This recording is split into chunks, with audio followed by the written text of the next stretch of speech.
Good evening, everybody. And you too, Mr. Reel. I am doing fantastic, Radio Free Mormon. How are you? I'm doing great. Thank you so much. I hope everybody out there in the studio audience is doing fine too. Hope you guys all had a great Thanksgiving. Got plenty of tryptophan, took a good nap, and went up for seconds and thirds. Had a little pumpkin pie and enjoyed the festivities of a great holiday. How was your Thanksgiving?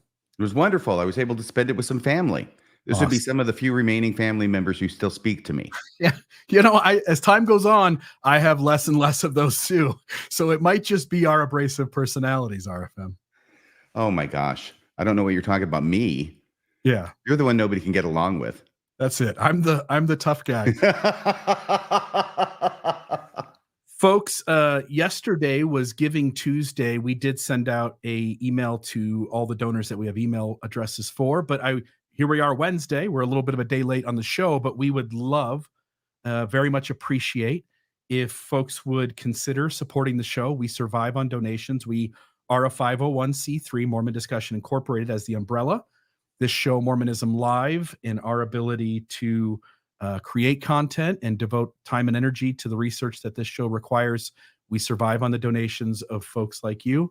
We would very much appreciate if you would go to mormonismlive.org, click the donate button, and a $5 a month, $10 a month donation would be great.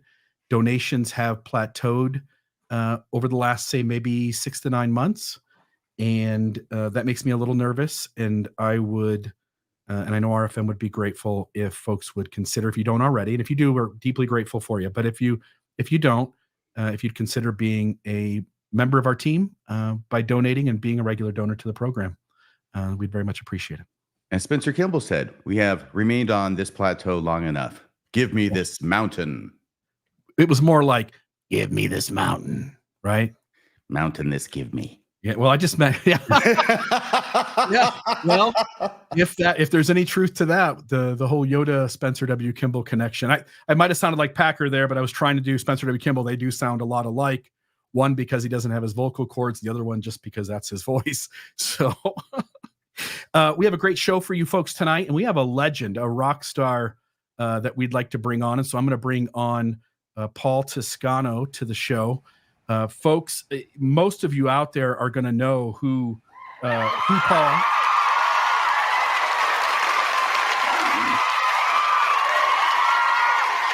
You're piping the sound in live from the studio audience, Paul. That's for you. Yeah. Thank you, everybody.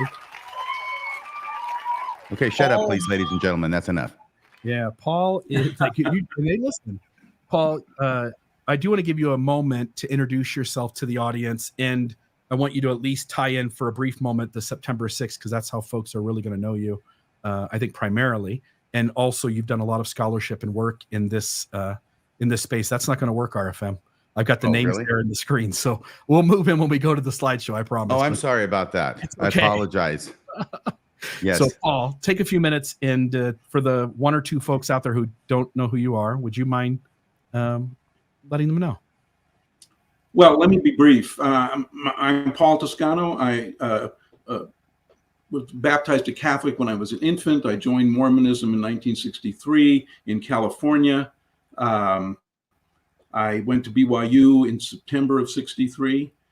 In fact, I got there on the 19th of 1963, and I was excommunicated on September 19th, 1993. So it makes nice bookends. At BYU, I was there for 3 years before I went on my mission in 1966. I went to the Italian mission when it was one mission. My mission president was his name was Duns, John Duns, and but he left early. And then for the last month or so, a couple of months of my mission, Hartman Rector Jr. was my mission president. I became friends with him. We were friends for a long time, up until he died. I knew his family quite well. At BYU, one of my mentors at BYU, maybe my principal mentor at BYU in religion, was Hiram Andrus. And before I went on my mission, I probably knew more about Mormon history and Mormon theology than most Mormons do, just in the 3 years that I studied with him before I went on my mission in 1966. I became a lawyer. I went to law school at BYU Law School in 1978. Can I In interrupt you here while you're 1970, talking about your legal education, Paul? graduated. Excuse me. Hiram Andrus, I don't know how many people remember him, but I know that having never met him, I was familiar with his work. He had, wasn't it a series of 4 books where he covered Mormon doctrine? Yeah, he did. I think one was called God, Man, and the Universe, and another Yes. Principles of Perfection, and another one, Joseph Smith and World Government. He was eventually they booted him out of the religion department, and in I think it was 1974 or 3. Well, was he too Anyway, creative? I got a master's degree at BYU in English literature. Sorry. Then I went to law school in 1975. I graduated in 78. I married Margaret Merrill in 1978 and got myself excommunicated for my opinions in 1993. So that's a kind of a brief summary of that. In like one sentence, Paul, I was excommunicated too, and everybody knows what that was for. But in the September 6th, you being one of those who was excommunicated, in like one sentence, what was the gist of what you did that crossed the line? I rebuked the leaders of the church. Yeah. It wasn't when I was tried. I brought in all my stuff that I'd written. They were not interested in that. They were interested in the one speech I gave in August of 1993 at the Sunstone Symposium, which was called "All Is Not Well in Zion: False Teachings of the True Church." And in it, what they were really the most upset about was that I made a couple of what I thought humorous quips that they took umbrage with. And one of them was the April before that, April of 1993, Russell Nelson had given a speech where he said that, he said a couple of speeches. One was that when an apostle enters the room, we should all stand up. And in my speech, I said, well, maybe we should all stand up and leave. And they didn't like that. And then I said, Moses was told, take off the shoes of thy feet. And I said, maybe we should just take off. And I said these kind of quips, just mockingly in my speech in August of 1993. But that was the main, they felt that I was so insolent, that it was my insolence because I would treat the apostles as equals. And they can't tolerate that. And so, and also I rebuked, later I wrote an article for Sunstone where I rebuked Russell Nelson because he's taught that God's love was conditional. And I rebuked him for that. I said, God's love is unconditional. His approval may be conditional. I mean, I love my children unconditionally. I don't always approve of what they do, but that has nothing to do with loving them. And if I can make that distinction, certainly God can, but apparently Russell Nelson cannot make that distinction. He's not a person of nuance. He's the person who is essentially a kind of a black and white thinker. And so that was the reason I was really excommunicated, not for teaching any particular doctrine, but just for being insolent to the leaders of the church. That's very much like Bill Reel, because he got excommunicated for making a joke when he called Elder Holland a liar. Yeah, I'm not sure what the punchline was, but yeah. Similar though. We know what's untouchable. It's the brethren in their character. You can't touch that. Oh my gosh. Yeah, yes. And that to me is the sign of a despotism, and it's the despotic nature of Mormonism that creates all the problems. Yep.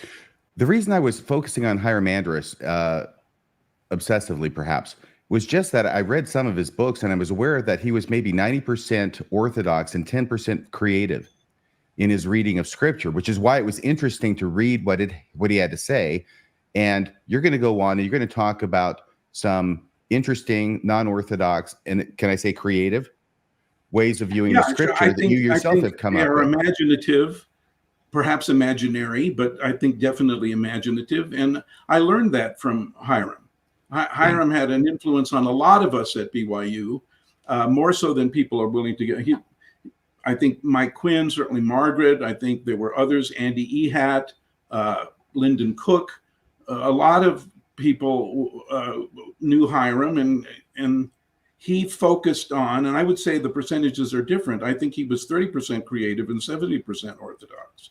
And it was that quality in him, his willingness to say things that certainly offended the leaders, that caused him to be released from the religion department as a professor there. And they stuck him in the back room of the library at BYU to do research, but they didn't want him to speak or because he was getting a following. He was a little bit like George Pace, who also got rebuked because he was creative in his thinking. Yeah. I want to jump here into the slideshow and give you the chance to start. I just want to let the listeners know, you and I had some conversations maybe 3 weeks ago or so where we talked on telephone. You shared some of these ideas with me. We thought it'd be a great idea to bring you on and give you a chance to share with our audience.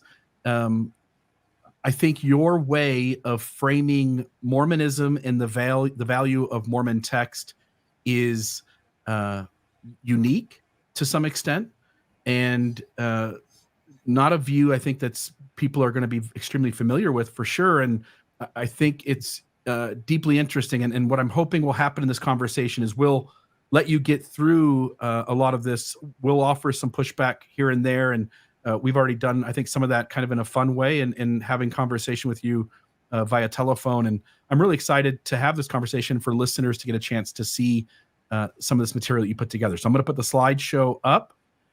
I'm going to just make sure that I've got the right overlay for that.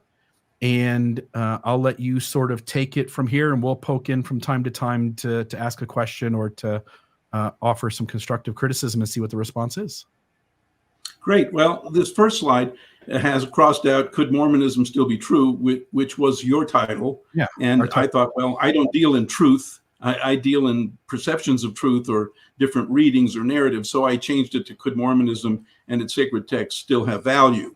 And what I was thinking when I did that was that, of course, there's a polarization in the church like there is in the nation, and there are the true believers and the true non-believers. And some think a church is a fraud, and some think everything that comes out of it is true.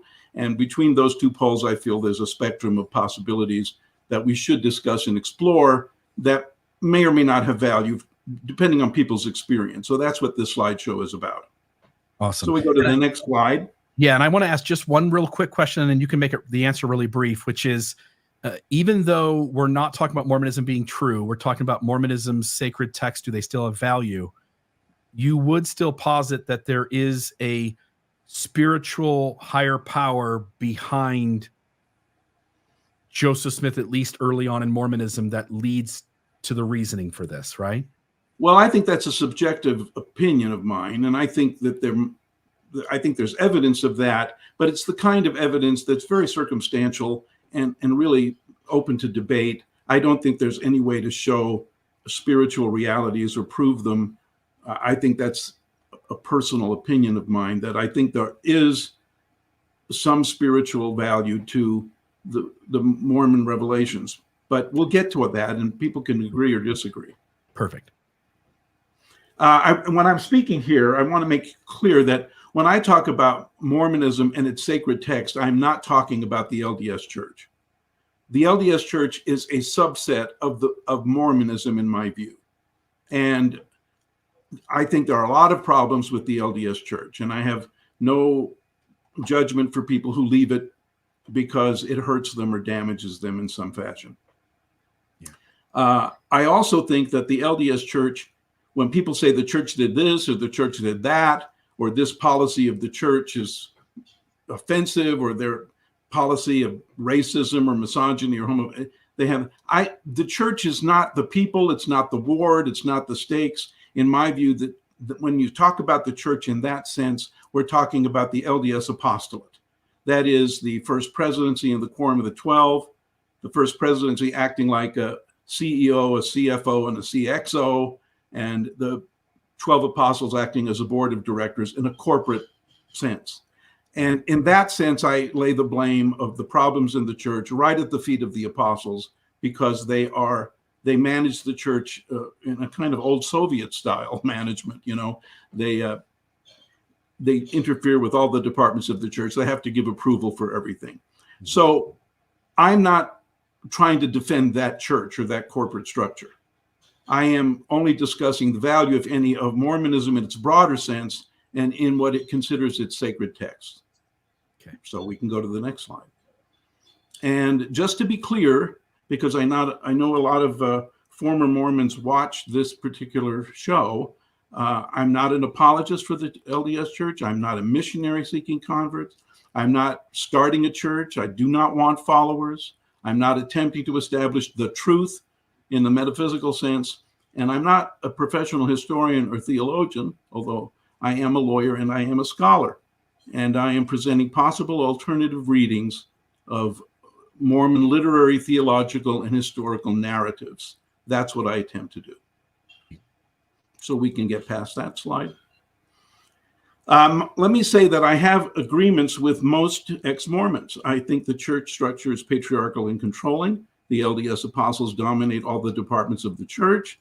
They are authoritarian, often blind, sometimes untruthful. They interfere in people's lives by demanding loyalty and obedience. They have covered mistakes through lies and half-truths. They put themselves in a separate class and are intolerant of criticism. And they have refused to admit or correct misogyny, racism, and homophobia, as well as elitism and the mismanagement of their money. So these problems trigger faith crises for many Latter-day Saints. I know this, I'm aware of it, and I'm not trying to say that those people have not made a rational decision in how they respond to these list of problems that the church creates. Yeah, I think that's a great list. You get right to the heart of what's wrong with Mormonism, but by all means. Yeah, I've watched it for 40 years or so I'm kind of aware of it. So we go to the next slide. There are other things that trigger faith crisis: polygamy, polygyny, polyandry, the translation of the Book of Mormon, the Rock and the Hat, the translation of the Book of Abraham, the Egyptian alphabet and grammar, which was a favorite thing that William W. Phelps was involved in, the historicity of the Book of Mormon. There's no historical evidence. The transparency regarding finances, the fact that Ensign Peak has 124,000 piles of millions of dollars. If you have $1 million in a pile, they have at least 124,000 piles of millions of dollars. I'm shocked. Back in 1957, the church was embarrassed about the fact that it was in the red. And somehow, with the help of N. Eldon Tanner and Henry Eyring and other people, God knows whom, they managed to build this giant pile of money, like a Tower of Babel. And then there's the last thing, their transparency regarding the membership statistics. Are we gaining or losing members? We never know because they're not forthcoming about that. So let's skip that to the next slide. I can understand that many Mormons believe there is no value at all to the church, to Mormonism, or to the Mormon experience. For many of the people, the ex-Mormons, leaving the church is like walking away from an awful marriage to a vile spouse. And that's how they feel. And okay, so you've covered, Paul, you've covered the good aspects of the church. Tell us about the bad stuff now. Oh, radio. Other than that, Mrs. Lincoln, how did you like the play? I know, it's kind of things. Let's go to the next slide. So if the church is as bad as that, which is your point, why care about alternative narratives? And I have 3 answers to this, which I'm going to read, because when you have slides, you have to read them or else people don't follow. And these are important answers from my perspective. Answer number 1 is that the religious experiences of LDS church members and the complex content of Mormonism's sacred texts resist a shallow either or true false assessment of Mormonism, I believe. People do have spiritual experiences.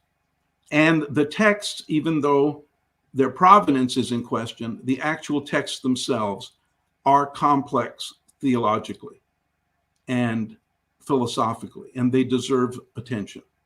And that was stated by people smarter than me, including the Harvard literary critic Carol Bloom. So when you're saying those texts, you mean the 3 that are exclusively Mormon, the Book of Mormon, the Doctrine and Covenants, and the Pearl of Great Price? In the Holy Bible. And the Bible, you're including that as well? Yeah, the 4 standard works. Okay. My second answer is the Book of Mormon contains philosophical and theological ideas that refute damaging doctrines of Orthodox Christianity and damaging teachings of the corporate LDS church and hierarchy. the Book of Mormon is a witness against the LDS Church, and we'll show why.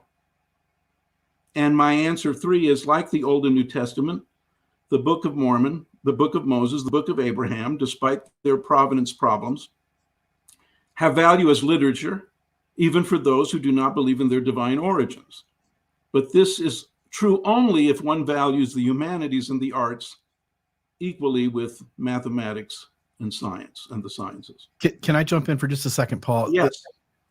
So first off, I agree with you. If Joseph Smith had just stopped with the text and not imposed some sort of priesthood authority and priesthood keys and top-down leadership and all the stuff that's come with it, I think they would have been a much healthier church.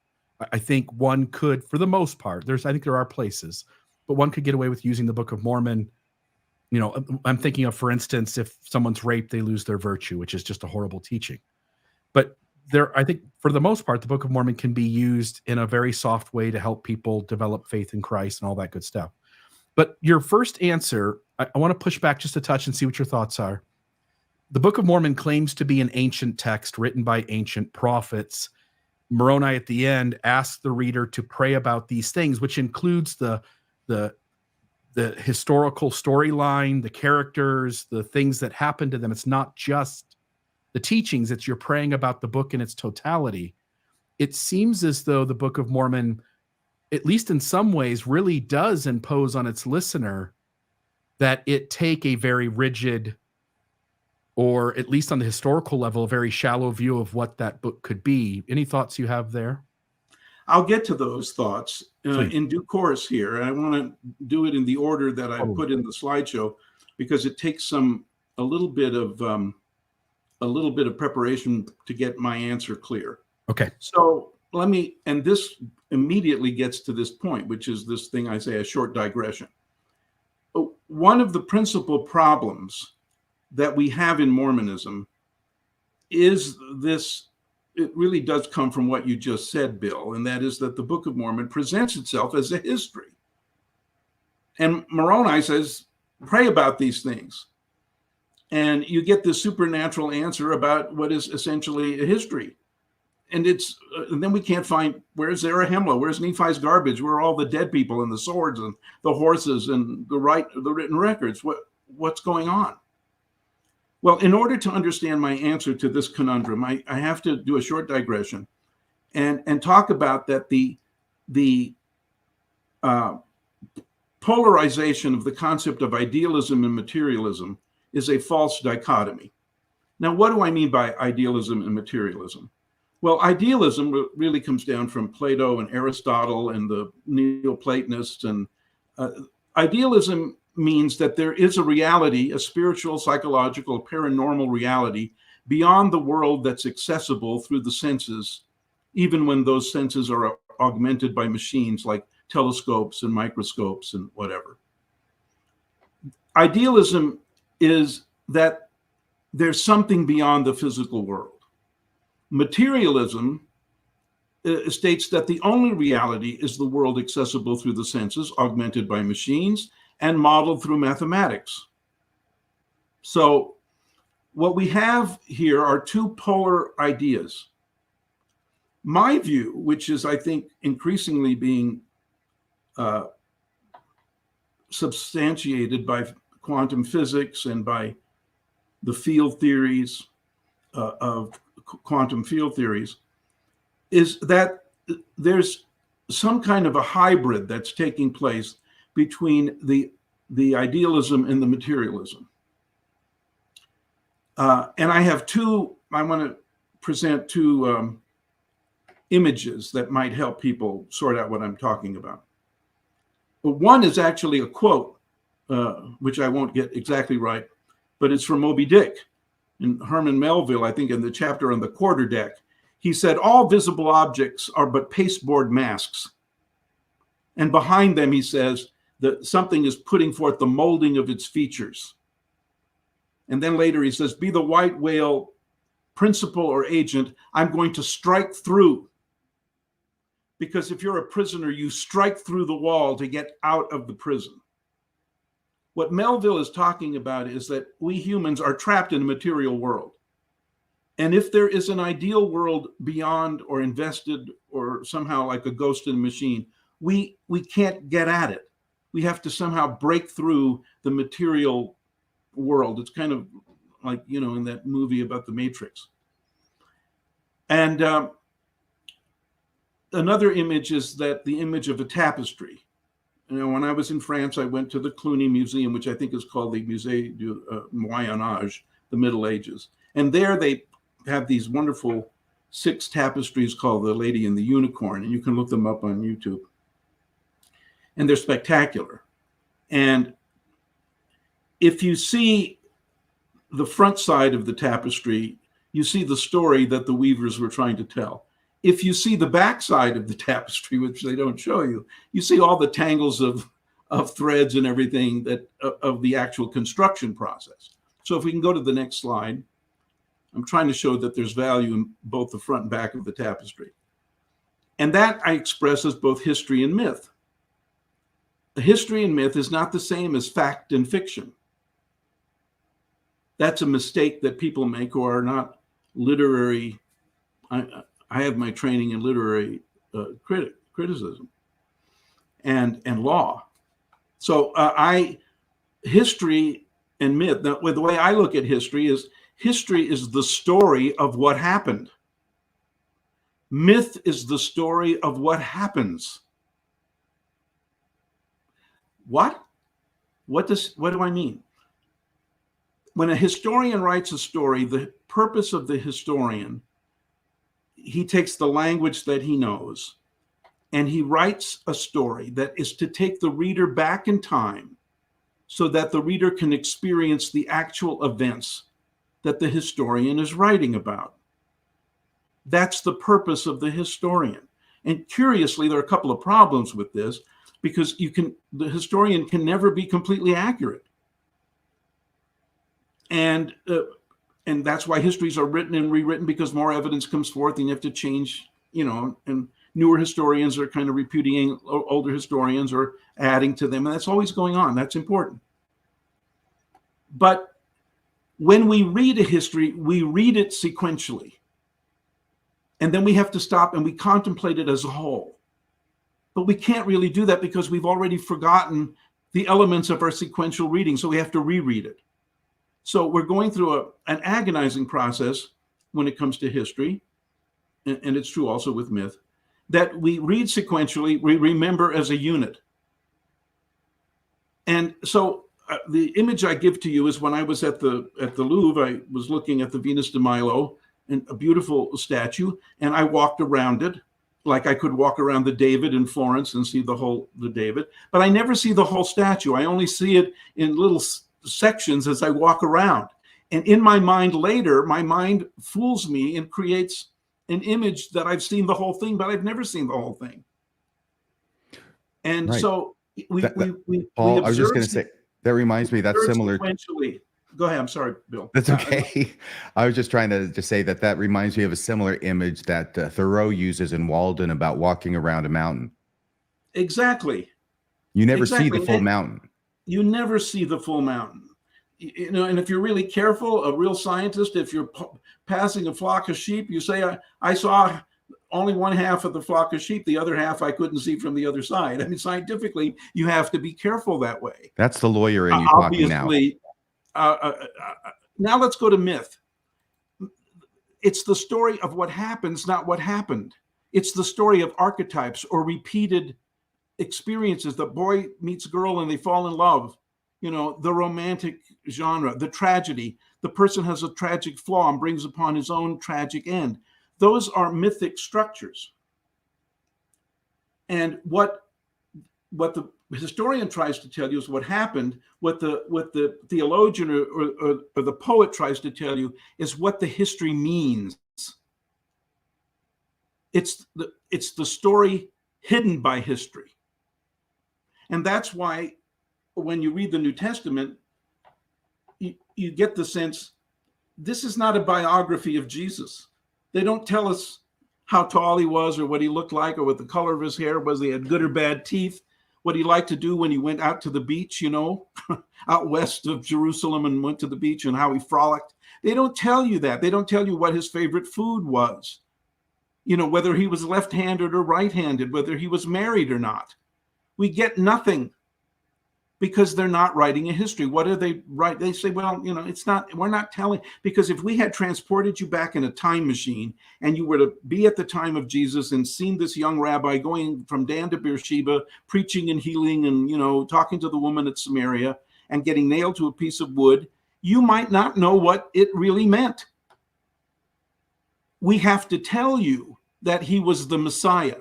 And the purpose of the New Testament is essentially to tell you that he is fulfilling all of the prophecies of the Old Testament about the Messiah.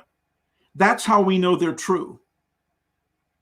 We know Jesus is the Messiah because he fulfills those prophecies and those expectations in the tropes of the Old Testament. But we know the Old Testament is true because Jesus fulfilled them. So it's it drives people crazy because it's a circular thing. It doesn't point outside itself. It points to these types and antitypes in the scripture. And that's not something we're used to. But the German biblical scholars of the 19th century, they understood what was going on, and they came up with a couple of words I want to introduce now. They understood that history was one thing and myth was another, and they called it Weltgeschichte was history, the world story, the one we can see, and Heilgeschichte was the sacred story. Or sometimes it's interpreted salvation story or the holy story, but it's the mythical story behind the history. So we have to keep those two, and this is the end of my digression, so let's go to the next slide. Can I mention here the G.K. Chesterton quote that I brought up in our phone conversation the other day, Paul?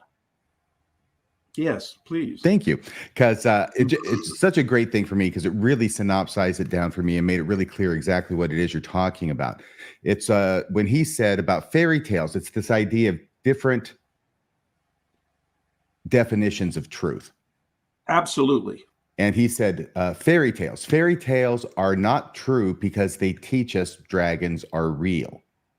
Fairy tales are true because they teach us dragons can be defeated. That's exactly right. Yeah. And RFM, in our call, sort of conversating about some of the ground we would go into tonight, because having read, folks, a book I highly recommend is Sapiens by Yuval Harari. But one of the ideas is that, and the science shows this, and I told you this on the phone, RFM, but science shows that you really shouldn't teach young children about the reality of evil. And the myth story is that the boogeyman lives underneath the bed or he's in the closet. The reality or the historical story is that the child molester lives a half a block down across the street. And there is value in myth in teaching us how the world works, even if it doesn't represent how things actually happened in chronological order on the earth, or it doesn't tell the right characters. And so I just want to say here up front, like, I deeply value myth, and I think it's one of the tools that has allowed the human species to survive and have the prominence that it does. I agree. I'm sorry that apparently my face on the screen is not keeping up with my voice. Yeah, I hope, but your sound's coming through loud and clear, and as long as that happens, we'll be good. All right. So now we come to problems for the church. Now, based on this theory I have of a hybrid of idealism and materialism, something's going on where these two things are working together, that there's two sides to the tapestry. There's something going on, and we have to pay attention to it. And the church has not paid attention to it, which has created a lot of problems for members. So let's move on to the next slide. The first, it's not the most important. I'm going to get to what I consider the most important problem that the church has. But I want to talk about initially, this is not maybe the most important, but it is a serious problem, and that Joseph Smith gave two origin stories for Mormonism. One was the Weltgeschichte story, which is the one that actually played out in history, and the other is the Heiligeschichte story, which has been constructed later, when the Book of Mormon has shown to have historicity problems. So the first story was that this church started because Joseph Smith Moroni appeared to him, and he found the plates and he translated them, and then later he talked about the first vision. But the first story was that Mormonism starts with the Book of Mormon, not the first vision.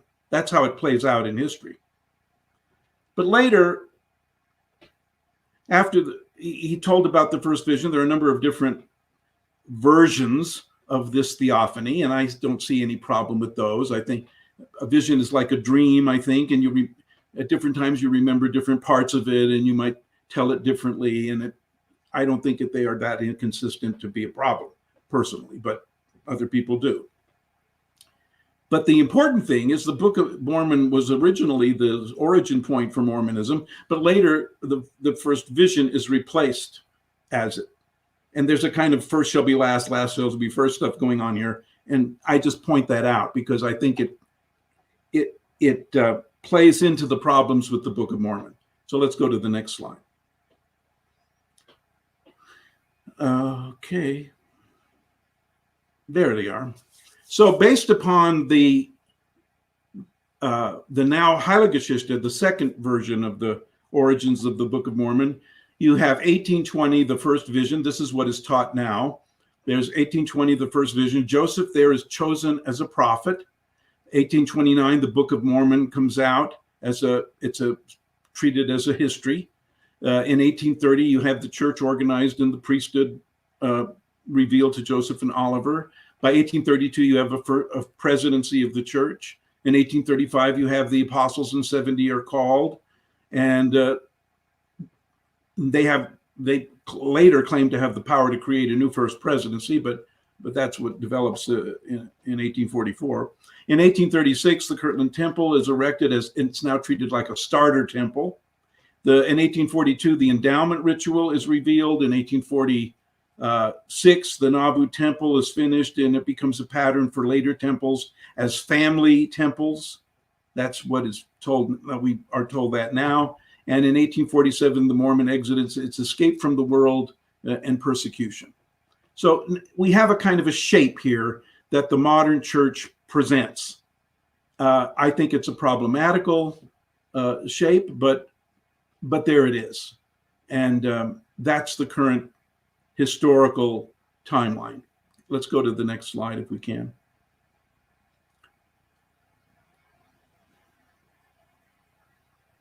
Okay, the question is the church origin story mystical or historical?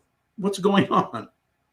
The LDS Church puts the first vision as the origin of Mormonism, but it also posits the Book of Mormon as its origin story, and these are different. The first vision is Heiligeschichte, because Joseph Smith going into Grove and praying and seeing a theophany, we only have Joseph Smith's word for this. It's entirely subjective. The Book of Mormon story is the Weltgeschichte. It not only comes first in the actual history of the church, but you also have a book.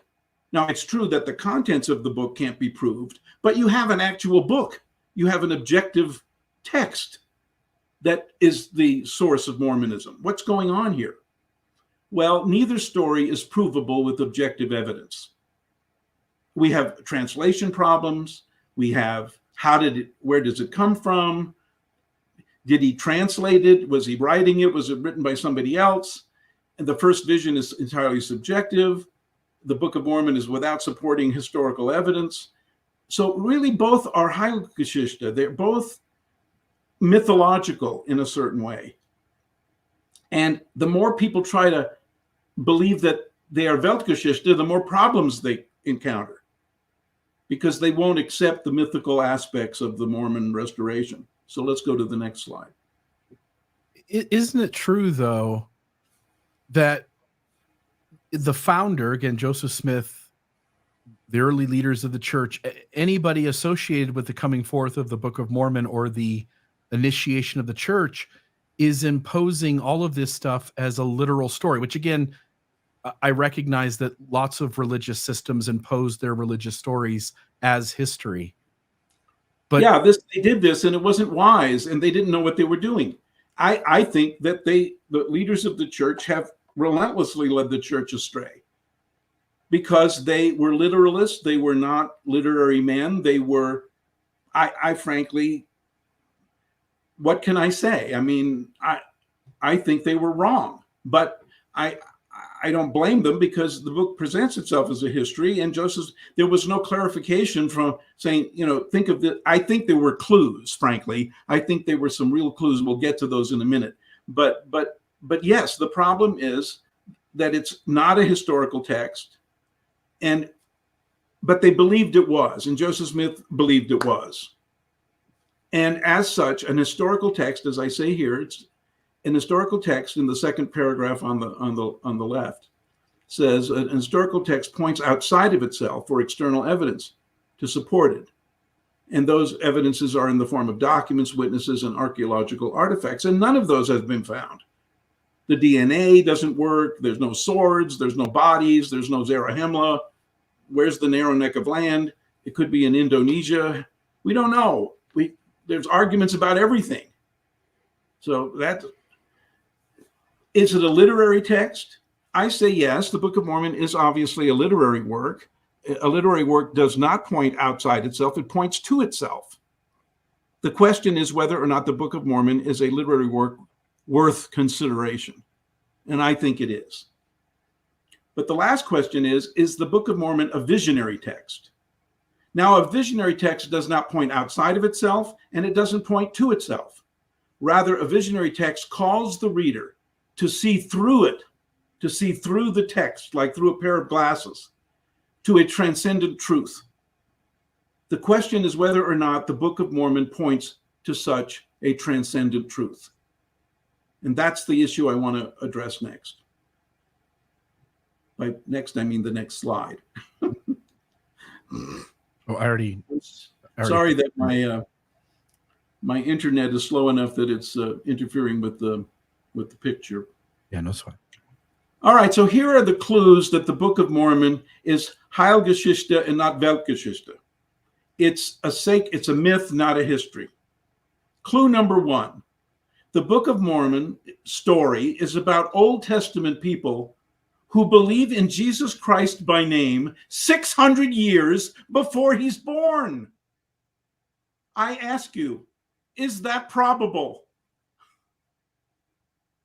No. Well, no, it's not. But it also seems like Heilsgeschichte, anything that you could put under the Heilsgeschichte category or heading could also go under the fraud heading. Yeah, sure. And I know that. It could be all a fraud. But and like I say, that's on one spectrum. I recognize that that's a rational position to take. I'm saying, okay, it's obviously not a history. In fact, I break it down here in this blue letters. The book of Ether period consists of 32 pages, because the page is different from edition to edition of the Book of Mormon. I provide the percentages. 6.2% of the Book of Mormon addresses the Book of Ether, which happened 2,000 years before Christ came. The Book of Mormon New Testament period is about 30 pages. Is that what I can't read my own? 99 pages, which is 17.2% of the book. The Old Testament portion of the Book of Mormon is 400 pages. It's over 3/4 of the book, 76.6%. What is the meaning of this?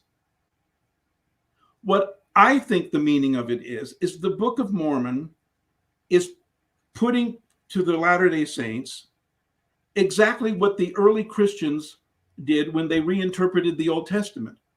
In the first years, in the years before the Gospels were written, it was just a few decades, the earliest Christians were interpreting the Old Testament, the Hebrew Bible, as a series of tropes and that types of which Christ was the antitype. They were pointing to Jesus as the Messiah. And Jesus's life proved that those types were true because he fulfilled them. The Book of Mormon is really a restatement of that it is an Old Testament book where the people believe in Christ. And that is a clue that it's Heilige maybe a fraud, but it has a sacred meaning. It's pointing to a transcendent truth. What is that transcendent truth? We'll get to it in a second. But the second clue, and I think this is an extremely important one that I think people overlook, is that the Bible structure has a comic structure, by which I mean it's not jokes. I mean comic in the literary sense, that it has a happy ending. In the sense that you start in the Garden of Eden with one person and then two people, and then you have other people. In the Garden of Eden, the Adam and Eve are they're thrown out of the garden, and then after that there's a fall, and you think of a U shape. Think of the shape of the letter U. They fall, goes down to the nadir, the bottom of the U. That's where Jesus is crucified, and after that there's a resurrection concept that happens. People are going to be resurrected. He's going to resurrect people. And then in the end, you have the book of Revelation. At the end of the book of Revelation, the last few verses, you have the tree of life again that was in the garden. You have the waters of life that were in the garden. But you have the New Jerusalem, which is not just two people or one person. You have a city of the redeemed. So you have this comic structure. Now, Paul, there's stupid. Paul, and there's a wedding. Yeah, there's a wedding. Which is a classic definition, of course, of a comedy. Yeah, it's just a happy ending. It's like a Shakespearean story. It's like Measure for Measure in a way. And so you have this story that ends happily. But then look at the Book of Mormon. The Book of Mormon, you have an escape from Jerusalem just at the time of Zedekiah, who's the puppet king of Nebuchadnezzar. And then you have Nebuchadnezzar taking over Jerusalem. You have the Babylonian captivity. You have Ishmael and Lehi's family leaving Jerusalem. They go across the waters, whichever way they went, and they land in some promised land. That's the story. And what happens there? Well, they learn about Christ, but they get divided into tribes. They start fighting. There are wars, war after war, moving around, shifting to one place and another. Then you have all of this problem. Then you get to the point where Christ comes. A sign is given. People are terrified. Then he actually is crucified. Some kind of eruption takes place. There's no volcano. And then maybe it was hit by an asteroid. We don't know. The story doesn't, it's not that. It's not historical. But there's a tremendous cataclysm. Then there's 200 years of the Book of Mormon, 200 years of peace and prosperity between the Lamanites and the Nephites. And after that, they break down again. And if you read the last chapters of Moroni, I think in chapter 9, particularly just before chapter 10, Mormon in the letter describes the horrific atrocities that each side of that war is perpetrating on the other. Killing women, killing children, cannibalism, torture, the most vile things you can think of, rape. And then Moroni, the lone soul running away, writing to remote posterity, and he closes the book saying, when he says that these things are true, I understand that people read it to be the history. I think the way we should read it is that it's pointing to a transcendent truth. And that's the thing that's revealed to you. It's reflecting the statement that Jesus makes to the apostles when and he says, "Whom do men say that I am?" in the New Testament. And well, they say something, some say you're John the Baptist come back, and some say you're Elijah and one of the other prophets. And there's lots of different opinions, sir. And then Peter blurts out, "You're the Messiah, you're the Christ." And he says, "Flesh and blood has not revealed this to you." And I would say flesh and blood cannot reveal this to you. This transcendent truth is not something that you can learn by looking at the backside of a tapestry. You can't learn it by the Weltgeschichte. History cannot reveal this to you. This is something that has to be revealed to you. So those ideas, see, and so the comic structure of the Bible is there's a counterpoint to that in the Book of Mormon, which is a a tragic structure. The Book of Mormon, having been written having come forth in 1829, which was a kind of optimistic period in American history, it's very unusual. First, because it purports to be a history when it isn't, and second, because it purports to outline a tragic structure. And in there, you know, Mormon 8, where he says, the Lord has shown you the latter-day saints and the end of the world. He's shown you unto me, and why have you polluted the holy church of God? It is a strikingly tragic story, full of war and violence. Yes. And it doesn't end well. Absolutely. Cats and dogs living together. It's bad. Right. And I'm following you with the different structures between the two, the Bible being in the form of the comedy, and the marriage of the Lamb, which is the marriage I was referring to, the wedding at the end, and the Book of Mormon being a tragedy, which I can definitely see. What to you is the significance of that structure? Let's go to the next slide. The transcendent point that I think that the Mormon sacred texts are trying to tell us is the one that the church has refused to highlight or to forefront. And that's the truth about the Godhead. And it's got several problems. I've listed the problems with the Godhead, the priesthood, the gospel, the birth and rebirth issues, and the corporate church. All of those are serious problems for the church. But they all stem from, I believe, from one underlying foundational problem. And if we'll go to the next slide, I want to address that. And I've been talking about this for 30 years, and I feel like no matter how much I yell about it or talk about it, people don't pick up what I'm saying.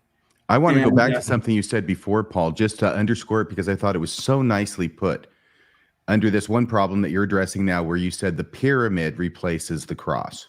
That's right. That is exactly, I'm so glad you said that, Radio, because what happened in the church right at the beginning was that instead of advancing the cross as the symbol of Christianity, which I'll get to, we have replaced it with a pharaonic structure.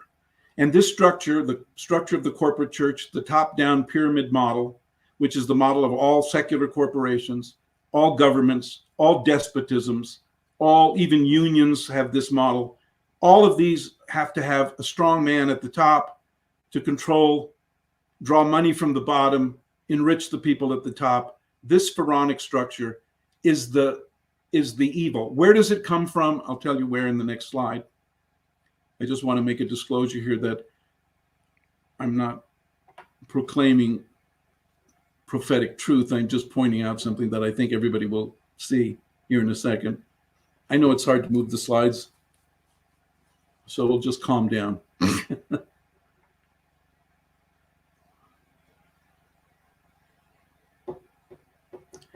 There it is. The problem is that the church has promoted an all-male tritheistic Godhead with Christ as a second-class deity and is the icon of obedience to God the Father. This is a pharaonic structure. Now, it's true Orthodox Christianity mutes it a little by having the Trinity, which is the eternal Trinity. But there again, Christ is the second person of the Trinity. The horror of this is that God has to kill his son to save his real estate. That is the heart of false Christianity. It is the heart of the LDS Church, that the atonement is based on a filicide. It's based on the idea that a superior God the Father kills his son to save everybody else, the cosmos, the creation. And that story is directly repugnant to the teachings of the Book of Mormon.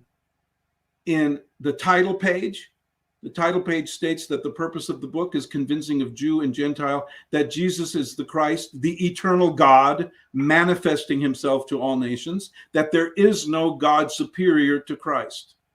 Christ does not have a superior heavenly Father. That is what the Book of Mormon teaches against. You find it in Mosiah. The first instance comes in Mosiah chapter 3, verse 5, but the fuller text is in Mosiah 15, 1 through 5, and actually to the end of the chapter, but 1 through 5 contains it. You have an Alma 11, 38 and 40, 2 Nephi 2 and 11 has a gloss on it. Then you have 1 Nephi 8, 10 and 12, and Ether 3 and 17. Because this is so important, because I think this is the transcendent truth that the Book of Mormon is pointing to, I want to quickly go over those scriptures for your listeners so that they can understand why I'm so adamant about this and why I think this is where the church went wrong. And I just want to know, I just want to note that it would be more so with the first edition, and something is lost in every edition after. Like, again, in the first edition of the Book of Mormon, Joseph Smith is presenting a much more unified position on the Godhead. And then as his theology changes, then adaptations of the Book of Mormon then follow. Okay. And let me say that I agree with that in part. There is a way that you can justify some of the changes he made, and I will get to that. But let's get to the scripture, and I'll show you why. The important scripture, it's in the next slide. I think it goes to the title page. Yeah, and I'm changing them when you say it. There might be a little bit of a delay on your end before you see them. Okay, good. So what we have here on the left is the title page, and also the convincing of the Jew and Gentile that Jesus is the Christ, the eternal God, manifesting himself to all nations. Well, that's at the bottom. Above, it talks about the remnant of Israel. So this is also an important point, because the remnant of Israel is not a physical remnant. It never was understood. The remnant is always spiritual Israel. That's why you can't find the DNA for the Indians. The Indians are part of the house of Israel, not because they have DNA that can be traced back to a Semitic origin. They're because they are Israel because they are to be born again. The Gentiles have to be born again. The remnant of Israel is the spiritual family of Christ, based upon what he said to Nicodemus, that you have to be born again. That's the idea that's in the Book of Mormon. That's what they mean by the remnant. And Christ is the Father because you're born, you become his children when you're born again. But then you've got Abinadi, who in Mosiah, the 15th chapter, 1 through 5, which I've laid out here, I'm going to spend a little time on this because this is overlooked and misunderstood. He said, and I'm going to read it. And now Abinadi said unto them, the wicked priests of Noah, I would that you should understand that God himself shall come down among the children of men and shall redeem his people. And because he just mentioned going down, he starts with the Son, which is interesting.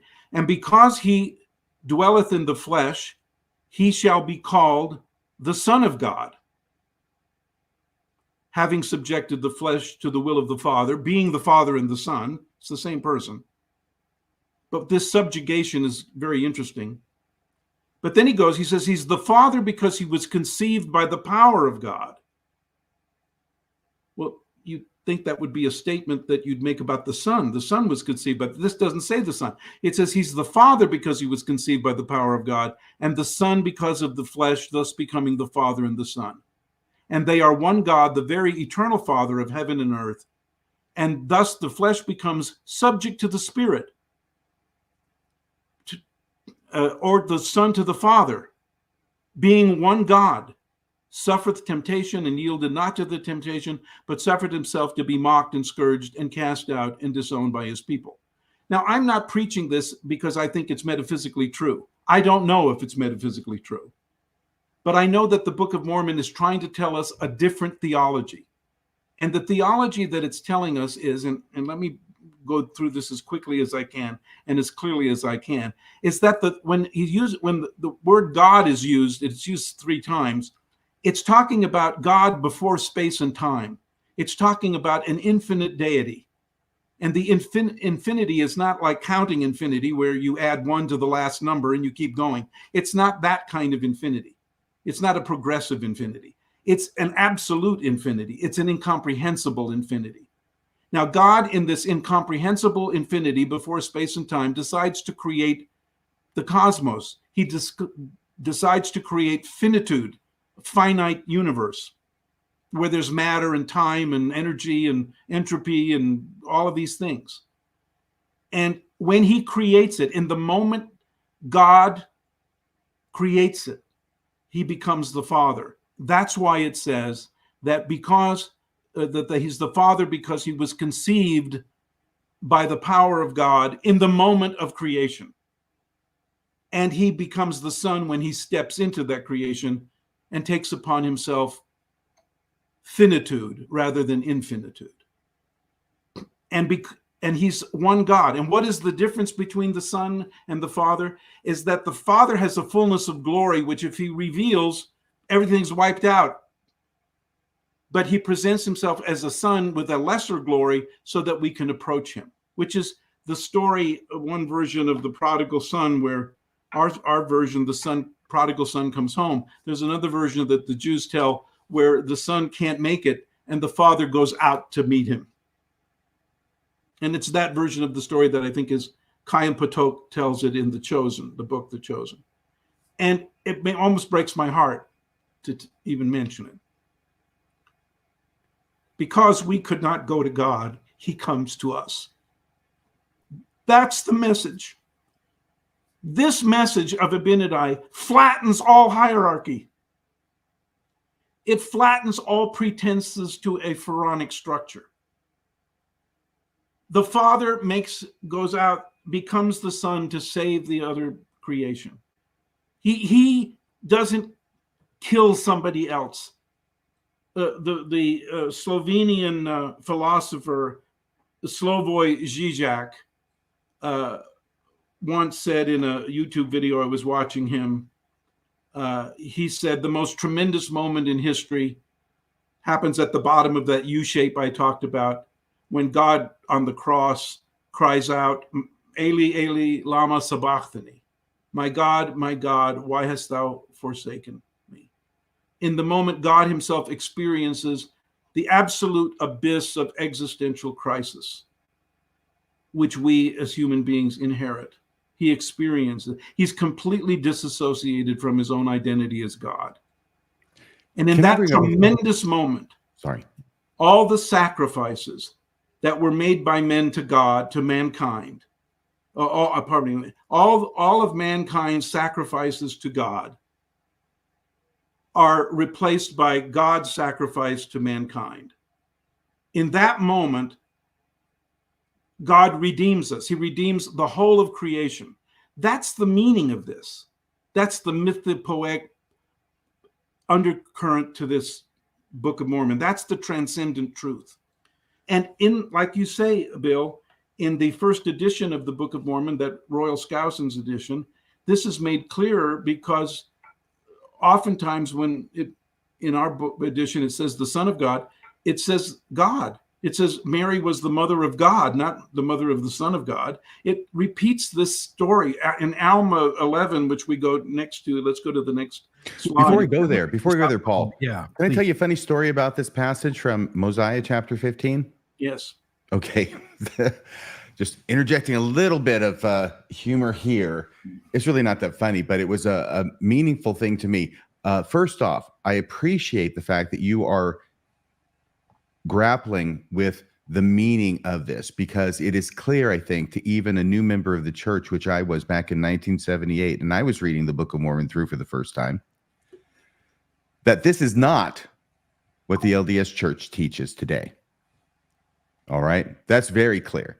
And so much so that I'm a new member. I've been a member for a few months. I'm reading my way through the Book of Mormon. I come upon this and I go, what the heck is this? This is not what the missionaries taught me. This is not what I'm hearing in church and Sunday school about the Godhead. And I took it to my friend who baptized me. We're working at the same place together. And I came to him and I said, hey, I was reading this in Mosiah 15 the other night. And I pulled it out and I said, what the heck does this mean? And he looked at it. Now, this is a lifelong member. He looked at it and he said, well, I'm not sure what it means, but obviously whatever it says, it has to mean what the church says it means. Yeah. It's absurd. The church tritheistic view of the Godhead was presented by Joseph F. Smith, the sixth president of the church, in 1969, when he makes this statement about Christ, and that's where Bruce McConkie gets the idea of the assumption of authority. There's a term that he used that because I'm what was that? The divine something? Yeah, the divine something of authority or something. Investiture, my friend. Investiture. Ding, ding, ding, ding, ding. Yeah, good. Thank you, radio, because I can't remember the names of things. So, okay, please. But the Book of Mormon does not teach that. And in the book by the way, Mormon, Paul, I'm sorry. We got to make it clear because I don't want you and I to be talking code. The divine investiture of authority was a doctrine that was created in the LDS church to explain why it was that with some frequency, Jesus talks as if he's God. That's exactly right. And he does it so often that Bruce R. McConkie or whoever, maybe his father-in-law, Joseph Fielding Smith, came up with this idea of divine investiture of authority, which means that the Father allows the Son to speak the words that the Father would speak as if it were the Father speaking, and the same for the Holy Ghost. Yeah, I think that this divine investiture of authority was invented simply to justify Joseph F. Smith's tritheistic Godhead and to ignore the Book of Mormon Godhead, which I think is the canonical version. I mean, the statement by Joseph F. Smith was never canonized. But the canon, the sacred text of Mormonism, really are pointing to this transcendent truth. It's not clear in the Bible. It's not quite clear in the New Testament, although it's suggested. In the Book of Mormon, it's made absolutely clear that it is the most ridiculous proposition that a person can possibly believe. That Jesus of Nazareth, the Jewish carpenter, wandering around in Samaria and Galilee and down in Judea, was the supreme being. But it is no more absurd than quantum mechanics. It's no more absurd than the entire cosmos and the filaments of galaxies that go on and on beyond it, anyone could believe. And the fact that somehow the supreme being would manifest on earth as a 30-year-old Jewish carpenter is ridiculous. It's as ridiculous as everything else, except we've gotten used to everything else. And and this is impossible to get used to. It's almost as ridiculous. I'm not saying it's true. I'm just saying I know. We have to be open-minded about what the Book of Mormon is trying to point to. Now, if we go to the next slide, we can go. So here's my issue is that we've got about a half hour left. Yeah. And I fear that we're not going to get very far. And my other fear is that as I read the comments, folks are still a little bit lost on where we're going to go. So I'm hoping maybe we can just pause for a moment and let me ask a question and see if just conversating about it for a moment can help people kind of catch up to where you're going. I've read parts of the Mahabharata. I've read easy for you to say. I know. No, it wasn't. The Bhagavad Gita. It is apparent to all of us in 2023 that the Bhagavad Gita is myth and not history at all. We all get that. We read that text if anybody delves into it, and just like the Bible with the talking donkey, there's a talking deer. But because we're not connected to it, we're not from those other faith systems, we easily see that it's just myth. Mormonism in all of its facets, except for maybe the Community of Christ, who does allow you to take a non-literal view of the Book of Mormon, and they even go further and go like, you don't have to even use it at all. If you don't even use it, that's fine with us. Every other facet of Mormonism imposes on you that you need to take these stories literally.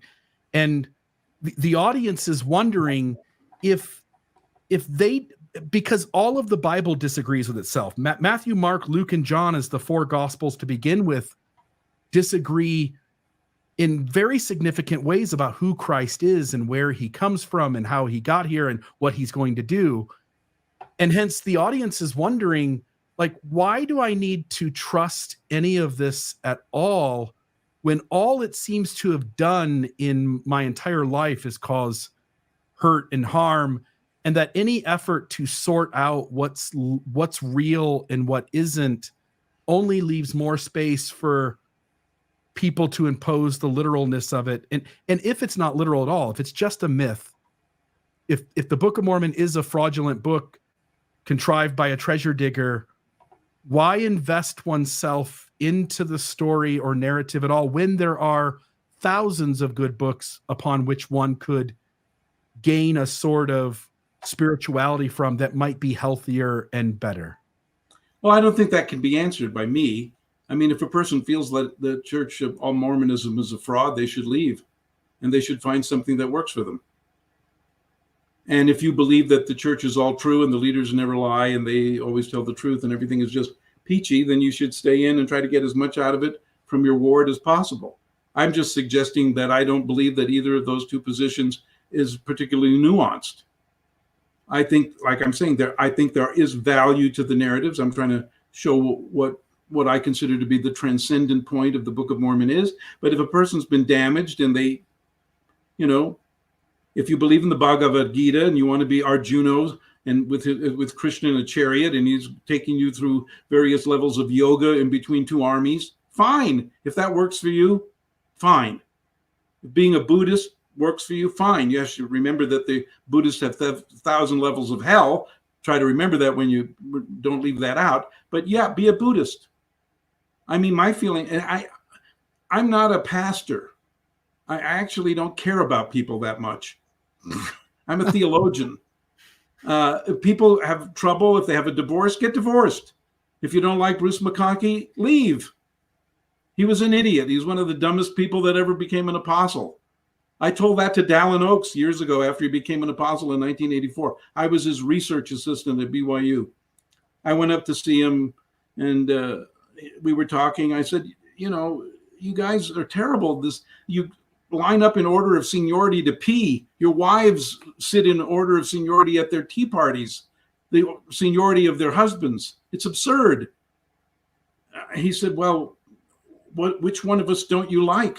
I said, it's not about that. Probably any one of you is a better person than I am, but as a group, you stink. I said, you're the worst apostles in the history of Christianity. And they are. You said that to who? Dallin Oaks. And they're not apostles of the Lord. They don't leaders of the church. Even criticism is true. They're apostles of the church. They're not apostles of the Lord. They're not defending him as the supreme being and of course I don't believe that if you don't say the name. I'm not an evangelical.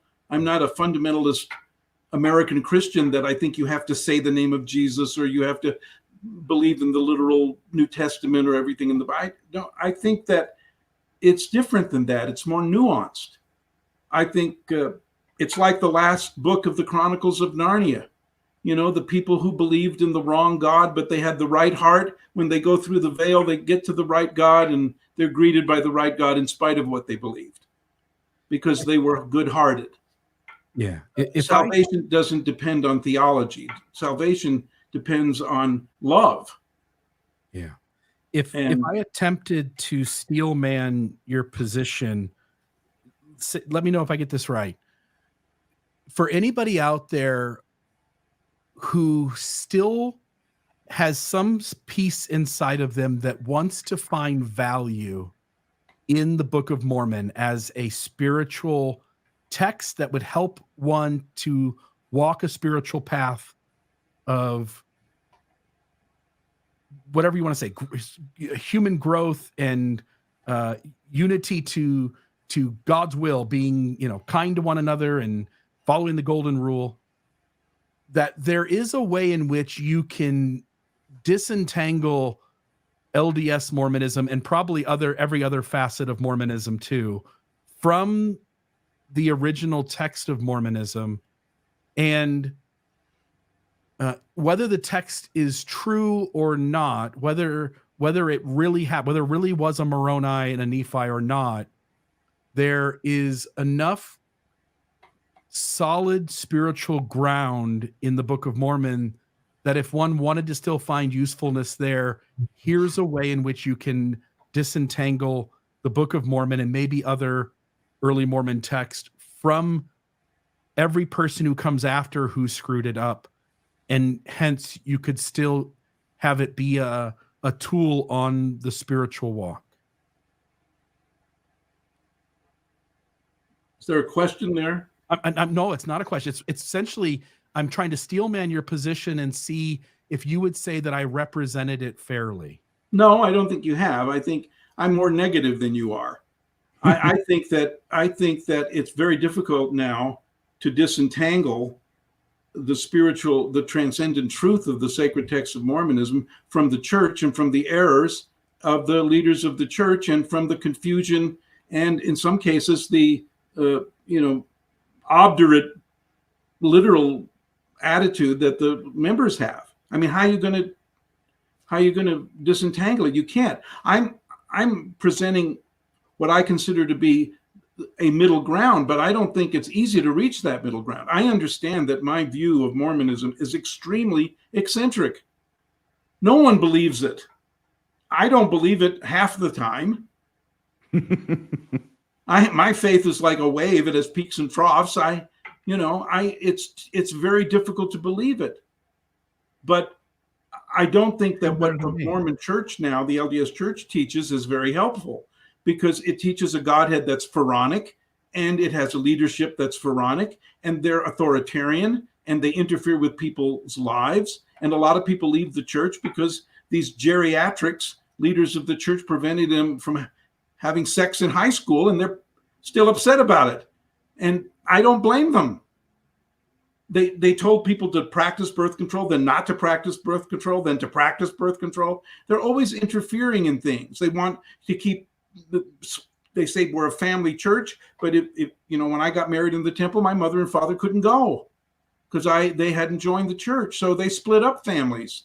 They're telling parents that if you have a gay kid, he's not going to be at your table in the celestial kingdom. So they boot him out. So he has no effect on his brothers and sisters or her brothers and sisters. It's horrifying. Yeah, they are responsible for all this horror. Once all of that has happened, 150 years of this, how are you going to get back to believing in anything that I'm talking about? It's too tangled. But I'm telling you that there is a transcendent truth that's in the texts. And some people might be moved by that. But if they aren't, what can I say? You got to get out. You got to do something that's healthy for you.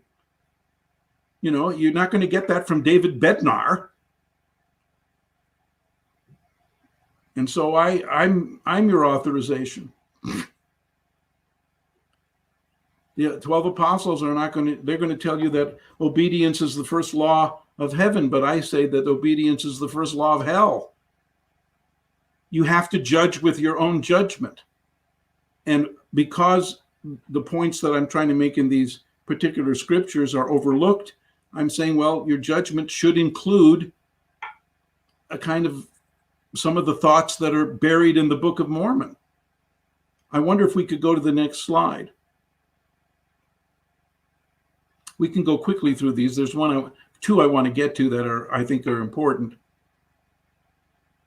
Yeah, I don't. And again, the slides are switching, but it may be a delay on your end. But I would say, with the limited amount of time we have, you may want to jump to those slides soon. Yeah, I'm kind of reaching the end of my points here. I just want to make two, and then we can go to the end. Sounds good. We can go to the last slide. But the two that I want to make, I'm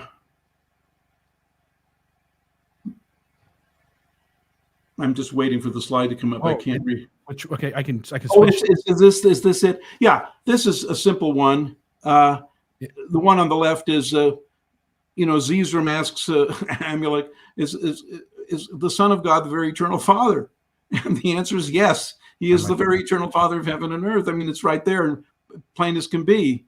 And if we go back to the last one, I was going to do the one on the right, which I think brings in the idea of the Heavenly Mother, but it brings it in a very curious way, because 2 Nephi 2:11, where Lehi says that there must needs be an opposition in all things. Well, not to all things. That's Zoroastrianism. An opposition to all things is a kind of summation of the Zoroastrian concept of an eternal good and an eternal bad that are constantly in conflict. But Lehi changes that to there must needs be an opposition in all things. And if there's an opposition in God, then when God creates the universe, that opposition manifests itself as what we would call male and female, or positive and negative charges, or a peak and a trough to a wave, which creates movement. And Lehi says that without that opposition, it's as if things were dead. There's no movement. There's nothing. You can't, it's all for naught. And this raises the idea of a female divinity and a male divinity, and that some people hate that because it's heteronormative. It's not meant to be. It's meant to define a spectrum, and that in between that spectrum, there are infinite possibilities. It's like the North and the South Pole. They're not the only things. They define the sphere. The rest of the sphere is important. Most of the interesting parts of the earth happen between the North and South Pole. And that's how male and female are. They are creative poles, and they create the spectrum of everything in between. And so this is a very important scripture that must needs be in opposition in all things, should be applied to God as well as to everything else. And it suggests a female divinity. It suggests what's stated in the Kabbalah about the Ein Sof, the infinite God that breaks itself into male and female, and then they create everything else, and we are part of that. We are released into the creation.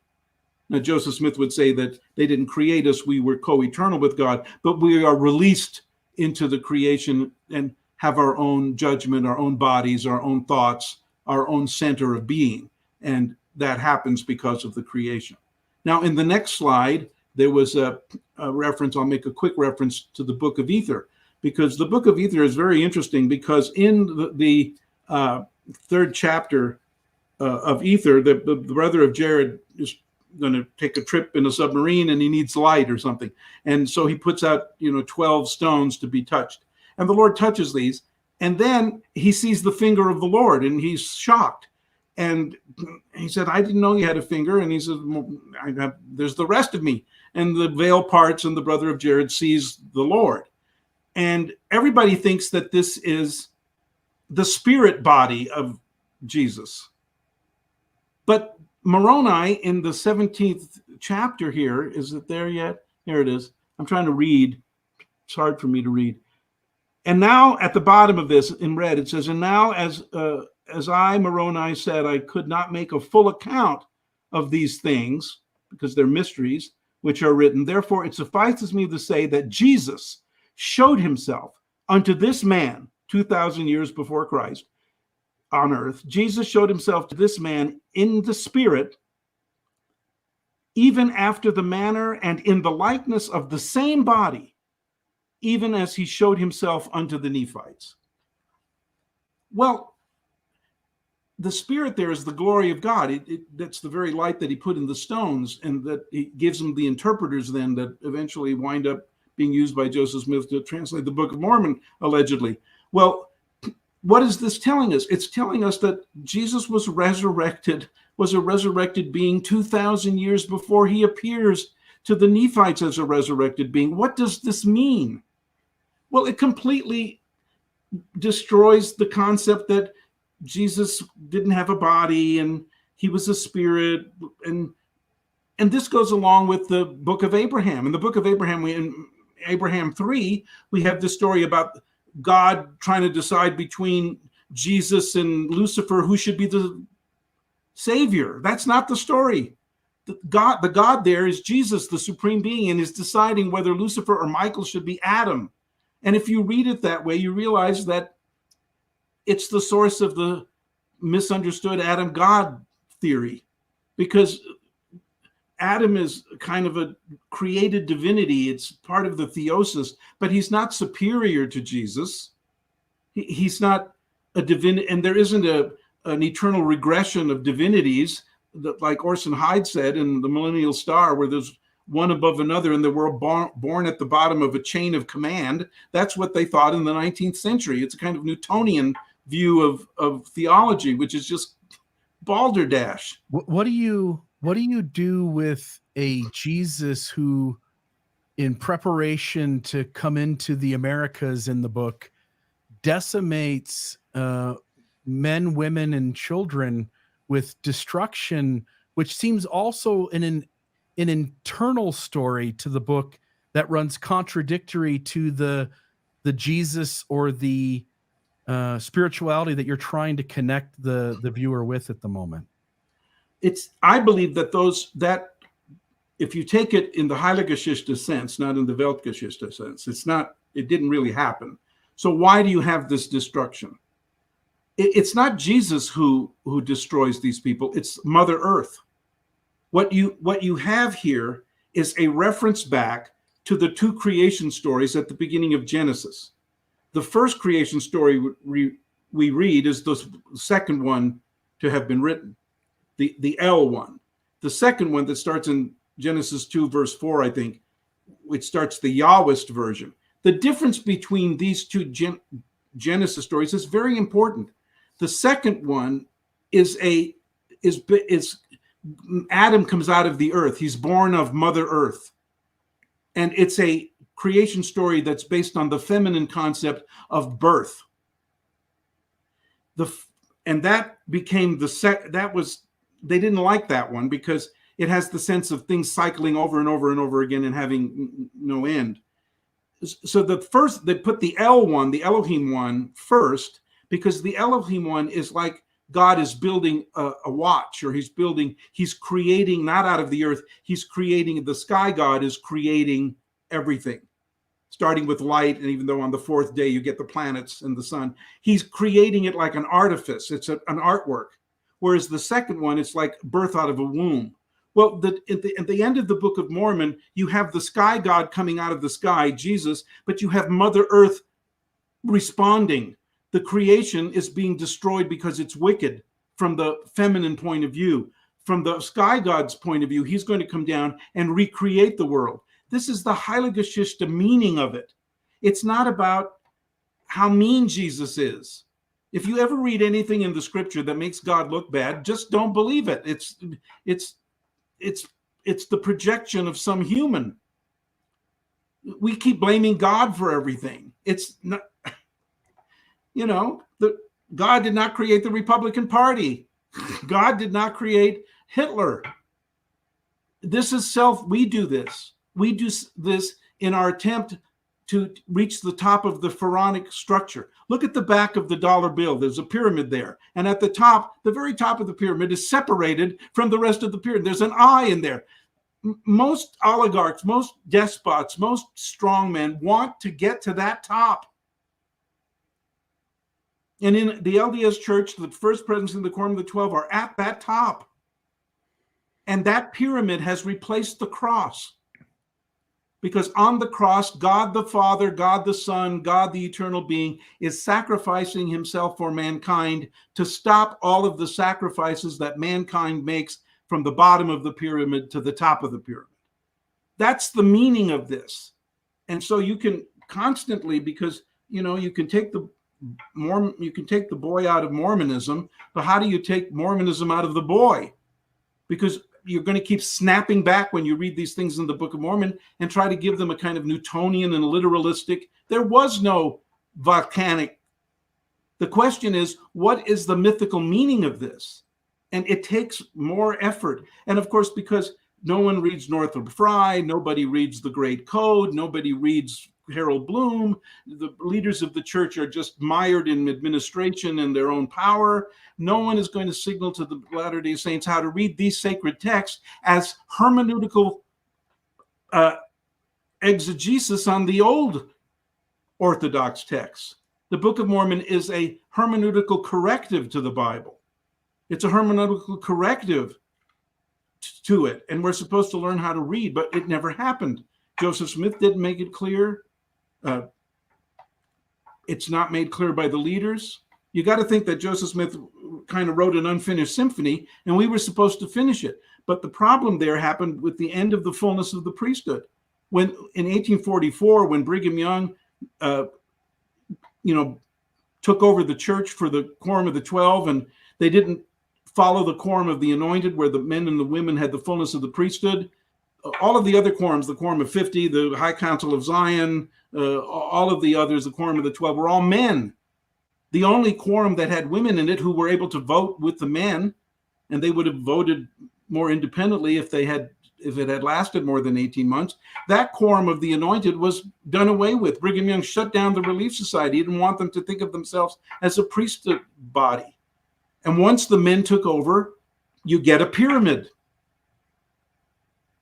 And that's what we've got. Naturally, no one's going to believe me. And so, but I'm telling you, there was value in Mormonism. It's mostly been hammered down. It's, I often say that Mormonism is a pig farm that's been built on a gold mine, and you got to go through a lot of manure to get to the gold, and people just don't have the willingness to do it. I don't blame them. On the other hand, I think there's some value in it.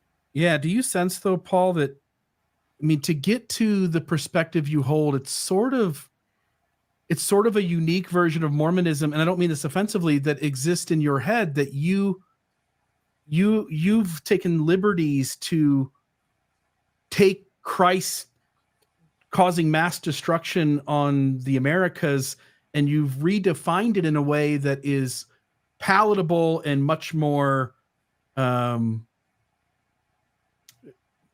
not so rigid, and it allows somebody to have a much more healthy spirituality as they interact with the text. But every Latter-day Saint, every Mormon who wants to take the text that seriously believes in Mormonism and is at least attending or believing in some specific facet of it. And everyone who would be willing to strip it all down to myth that was created at the hands of a treasure digger to try to find meaning in it is probably just prone to toss it out and not go through this much effort to try to make the text palatable. Well, to me, you're right. I don't know who God was going to reveal this through, if not a treasure digger. You'd prefer a banker? And you want somebody who has no sin in their life? From the very beginning, we were told Joseph Smith would be known for good and evil. I think God could have used somebody a little less prone to scamming people so that. Well, do we really a little more trust? Do we really have evidence that he actually scammed people? The thing that you have to remember as a lawyer is that when somebody lies, they have to know they're lying. They can't simply have made a mistake. And I don't see that there's evidence that Joseph Smith lied about his spiritual experience. He lied about sex. Who hasn't? Is there a man on the planet who doesn't lie about sex? They either say they have more than they had or less than they had, but they never tell the truth because it's too embarrassing. So the fact that he lied about sex, or he started out as a treasure digger. You got to remember in the 1820s, what America was like. The lower classes were all praying for the restoration of the primitive church or digging holes in the East Coast looking for Captain Kidd's treasure. That's what they did. It's not surprising to me that Joseph went in the woods to pray. It's surprising that he didn't fall into one of those holes or trip over somebody else that was praying for the primitive church. In the meantime, the upper classes are creating the Constitution, and they're creating a secular state. Paul, can I just make the observation here, because I feel it's incumbent on me. This is just a one sentence thing. When you talk about lying about sex, sure, granted, but probably most men don't have 33 wives, a third of them married to other men at the time, a number of them being teenagers, to lie about not having sex with. I admit that that's awful. I don't like polygamy, but I must point out one thing about it. There's a difference between polygamy, polygyny, and polyandry. And at the beginning, with Clarissa Reed and Fanny Alger and his first plural wife in 1838, that we have a different record over in that period, was Lucinda Pendleton Morgan Harris. They were all polyandrous marriages. And if you're looking at misogyny, polygyny is misogynistic. One man, many women just means that the women aren't worth as much as one man, and their value lies in producing other men. That is a horrible model. But polyandry, is it misogynist? I don't know. It doesn't strike me as misogynist. One woman with multiple husbands. Is that really misogyny? And I'll just tell you, I know we're going a bit far afield, Paul, but how great was monogamy? It's on that basis that I've always objected to the use of the term polyandry when it comes to Joseph Smith marrying other women who are already married to men, because I think that polyandry, at least the way I conceive of it, is where the woman is making the choice as to the men she will marry, as opposed to a man making the choice about marrying him as well as her current husband. I agree with you, and I don't think it was polyandry, but I think that it became. Look, had I been there and Joseph started this, I would have said, "Don't do this," because they're never going to remember you for anything else. It's the reason why I think one of the violinists didn't want anyone to know that he had his testicles removed. He kept it a secret because it's every time I get to play the violin, they're going to be looking at my crotch and not listening to the music. And the fact of the matter is that Joseph, as soon as you do something sexual, and the fact that he, proposed to,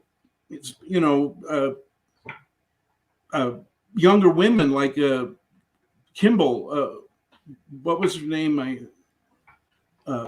Heber Kimball's daughter, Helen Mar Kimball. What was that all about? I mean, her father was present. What's going on? She didn't want to marry Joseph Smith. She said so. She wanted to marry George Whitney. He was 22 and good looking. She didn't want to marry 38-year-old Joseph Smith. And later she did marry George Whitney and he became an apostle. There's a lot going on. I don't think we have all the evidence. My fear is that we rely on these documents and these statements and these affidavits. And as a lawyer, I think, that unless I can cross-examine these witnesses, I don't think we can have conclusive evidence of all of this. So yeah, he could have been a real bastard, Joseph Smith. But does a bastard produce this kind of text?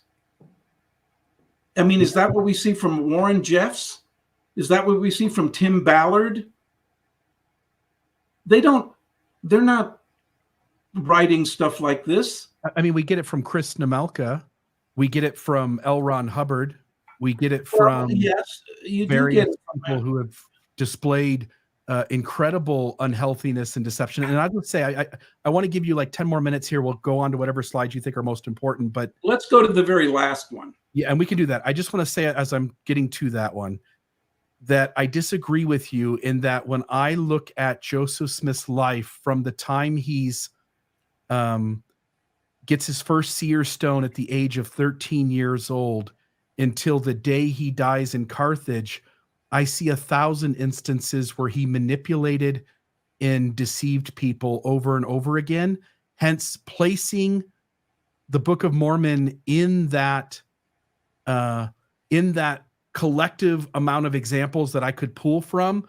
I can't help but see the Book of Mormon as one more instance of a pattern of things that he did throughout his entire life. Well, I certainly have no argument against it. This is not the last slide. This is just the next slide.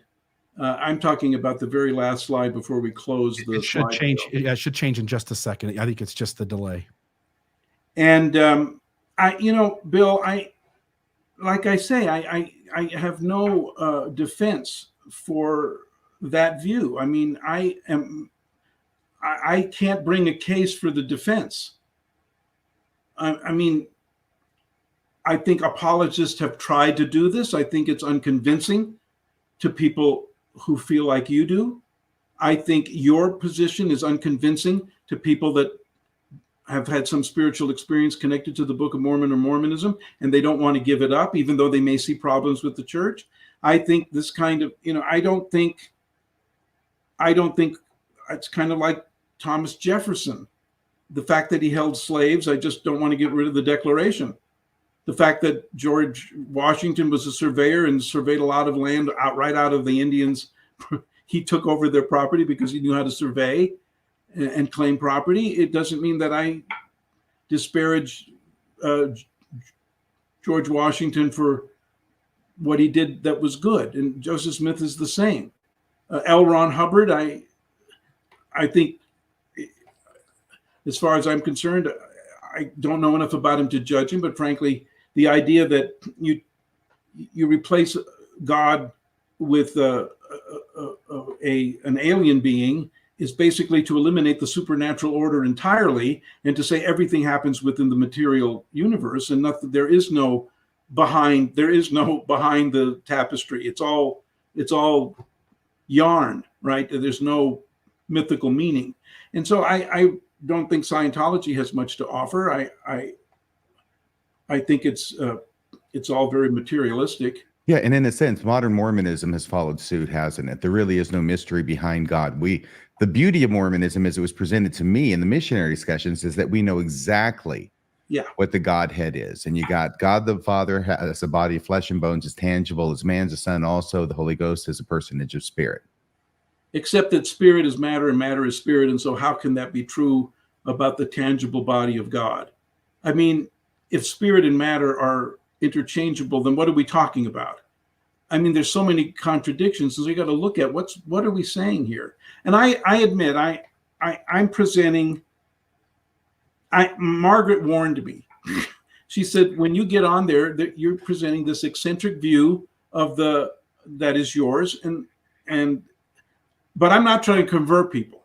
I'm just saying I think there's value in the texts. There's value in the whole history of Mormonism.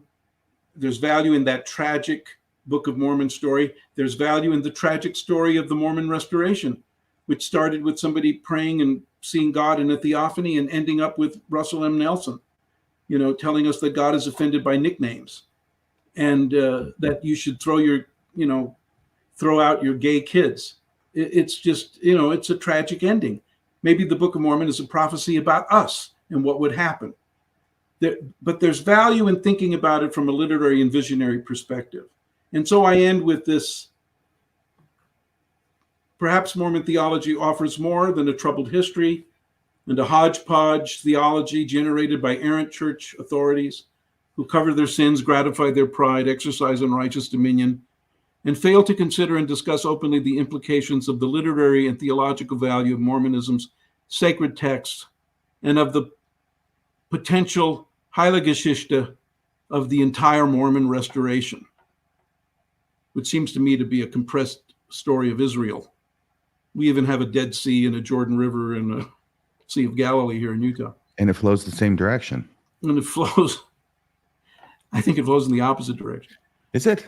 I don't know. I thought it was north to south. I've never been in Utah, but I heard that somewhere. Perhaps the Book of Mormon is not merely a history or even a visionary text that points to Christ as the supreme being, but constitutes in itself an incarnation of Christ. I mean, remember that the Torah is considered an incarnation of God, the Quran an incarnation of God. Maybe the Book of Mormon has to be seen as a metaphor for God, the Word, and that the entire Mormon movement from the first vision to the present day constitutes a compressed recapitulation of the Heilgeschichte of Israel, from Abraham and Sarah to Joseph of Egypt, to whom Joseph Smith was compared, to Moses, to whom Brigham Young was compared, to Joshua, to John Taylor, to the long lamentable history of the people of Israel, to some future gate of possibility of peace and redemption. And my favorite passage of the Book of Mormon is that Christ is the keeper of the gate. The keeper of the gate is the Holy One of Israel, and he employeth no servant there. And I think ultimately, and that's where people say, what do you believe? Well, frankly, I have faith in Christ. Do I believe in the church? No. Do I believe absolutely in its texts? Well, I believe that there's things in them that are true. Do I care how they were translated? No. Do I like Joseph Smith's and the early leaders' antics? Absolutely not. I won't tolerate all of this stuff that they did, but I think there's something there. But I'm kind of wind up following the Book of Mormon tragic narrative, which is I'm alone. I have Margaret, and we're not liked by the true believers, and we're not liked by the true unbelievers. We're in the middle, and we wind up. I mean, I can't defend my eccentric beliefs, really. I'm like Sancho Panza, and Jesus is to me like Don Quixote. Don Quixote, I like him. I can't really help, like him. I really like him. I can't Buck help me it. naked as a scalded chicken. I like him. I just like him. I can't help it. And if he's not the supreme being, I think he should be.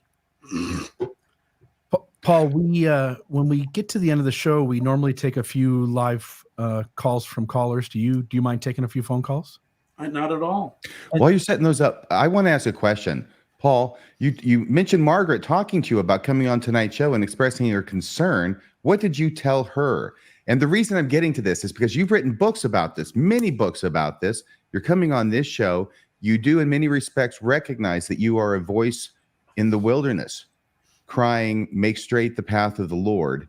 And I want to know from you, what is it that creates this fire and passion in you to continue to try and put this message out, even in the face of an unreceptive audience? Well, I guess there's two things. I believe that the idea that God would sacrifice himself for us, that is meaningful to me for many, many reasons. I've tried to express some of them. The fact that God puts the physical universe on the same footing as the spiritual universe, that one is not more important than the other, is important to me because it is a rejection of Neoplatonism, which I think has a lot of damaging elements to it, because Neoplatonism suggests that you have to excrete the physical universe like excrement in order to become perfect, whereas Joseph Smith said, no, the physical and the spiritual are equally important, and that God has a physical as well as a spiritual dimension, and that we should not be ashamed of the physical if the physical will be redeemed. I think that's important.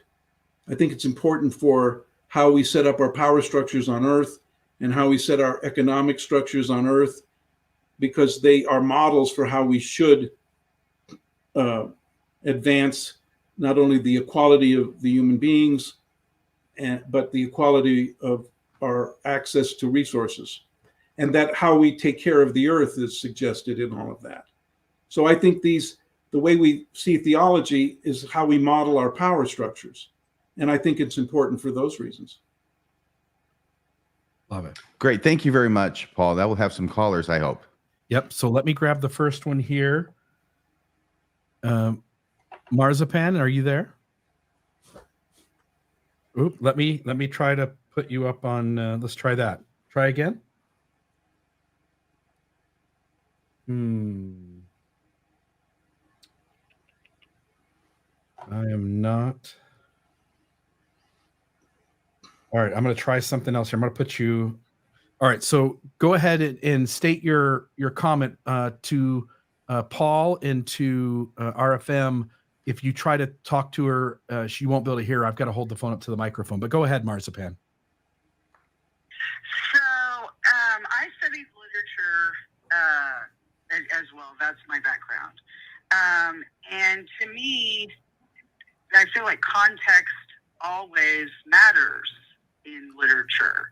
And so my question is, if the origin of the Book of Mormon is not what it's claimed to be, what do you think the origin of the Book of Mormon is, and why does that not matter? Because to me, I still think that the Bible is very valuable as a piece of literature. It's poetry. It's written by hundreds of people over thousands of years. Its very existence is valuable. It's like the wisdom of the ancients, if you want to think of it. But if the Book of Mormon is not what it's claimed to be, then it's work of intentional racism by a man who was a charlatan and a sexual predator. So where would its value come from? Well, like I say, if you believe that Joseph Smith was a charlatan and a sexual predator, and in addition to that, you don't see any value in the Book of Mormon. You don't think it could have any value because of its origins. You think he wrote it and all of that.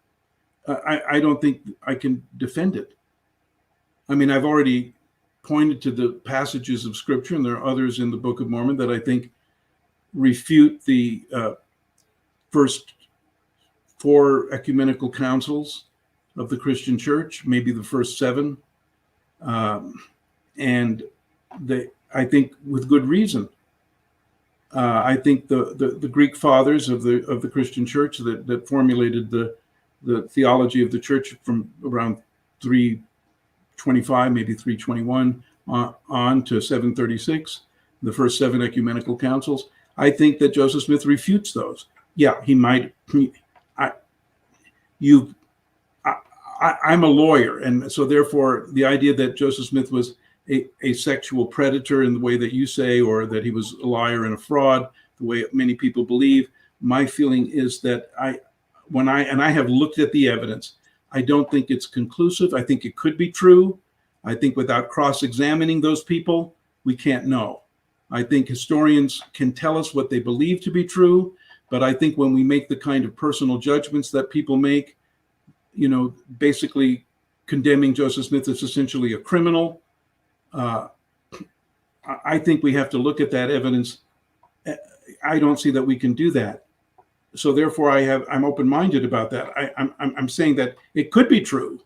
I'm not saying that I'm not defending him. I'm just saying I could never, as a judge if I were a judge in a court of law and this evidence were presented to me, without cross-examination and without deep consideration of the possibilities of misinterpreting what people say, and realizing there were a lot of people who were willing to lie about him as well as tell the truth, and that he himself was trying to defend himself, maybe by lies, how can we come to a conclusion? So I'm open about that. But if you reach that conclusion yourself, I have no judgment for you. I don't. And I can see why you wouldn't want to accept the Book of Mormon, and it wouldn't have any value. Does it seem, Paul, like it's the most rational answer that the things collectively said about Joseph Smith weren't true, or would you say like the evidence seems to point to there being a problem with Joseph Smith's character? He seems to have done a lot of things wrong. The evidence, maybe if I were to go rationally, does overwhelm me, but I want to be really careful in making a judgment call on another human being, and hence you give him the benefit of the doubt? I think there's something else at work here. People who have left the church have to justify that decision, and they do so by seeing the problems in the early church and Joseph Smith and the current leaders and all these things that they can see, and that's fine, because I think they need to leave. If they've been damaged by the church, fine, and they have to find reasons for it. And on the other side, on the other pole, is people who stay in it are saying anything to, they will be apologists. That's the true believers and the true non-believers. I'm saying that if I do not base my decision on the character of Joseph Smith, because I don't believe I can know it. There's evidence on both sides. He was a good guy and a bad guy. It says that, you'd be known for good or evil. That's pretty right from the beginning, and it's true. But can I be certain he was good? Can I be certain he was evil? I don't know. I don't base it on his character. I don't base the fact that the Declaration was written by a man who held slaves. I look at the Declaration and say, yeah, all men and women are created equal, and mankind. I believe that, and I believe there are things in the Book of Mormon that are valuable. That's it. That's my. Oh, I did know you had to modify the Declaration of Independence in order to accept it. What? About all men, and then you said, and women are created equal. Well, because the word men back then meant humanity, and if we don't understand that, that's fine. All men, and the women were. Abigail Adams said, "Don't forget the women when you're at the thing," and they did, and it took all this time to get the women the vote. I admit it had to be revised, and that's the problem. Mormonism has to be revised, but what I'm suggesting is a revision showed so deep, so draconian in a way that no one's going to accept what I'm saying. I'm just presenting what I consider to be a middle ground, a way of seeing these things in a different way. Where do you think this passion for the subject comes from for you? I think I said that. We model our power structures on our theological models. And if we see a pharaonic structure for the Godhead, we're going to try to model that in our power structures in our secular economies. and how we run nations and how we run states. It happens. How we run the church. We have these, 3 in the bishopric, 3 in the stake presidency, 3 in the first presidency. And none of these people are willing to sacrifice for the people below. They see the people below as the obedient, and they are the ones that give the orders. Well, that's directly a modeling of what they see in the Godhead. But if you were to change the Godhead model, then it would flatten all of these pharaonic structures. So Another I'm thing that you would passionate about it for that reason. But you're asking for a spiritual reason. You're asking, obviously it's not for the money. have I seen the Lord? Has he presented himself to me in such a way that would make me passionately, how shall I say it, a passionate defender of his? And that's a question that I think I'm going to say that spiritual experiences are not authorizations.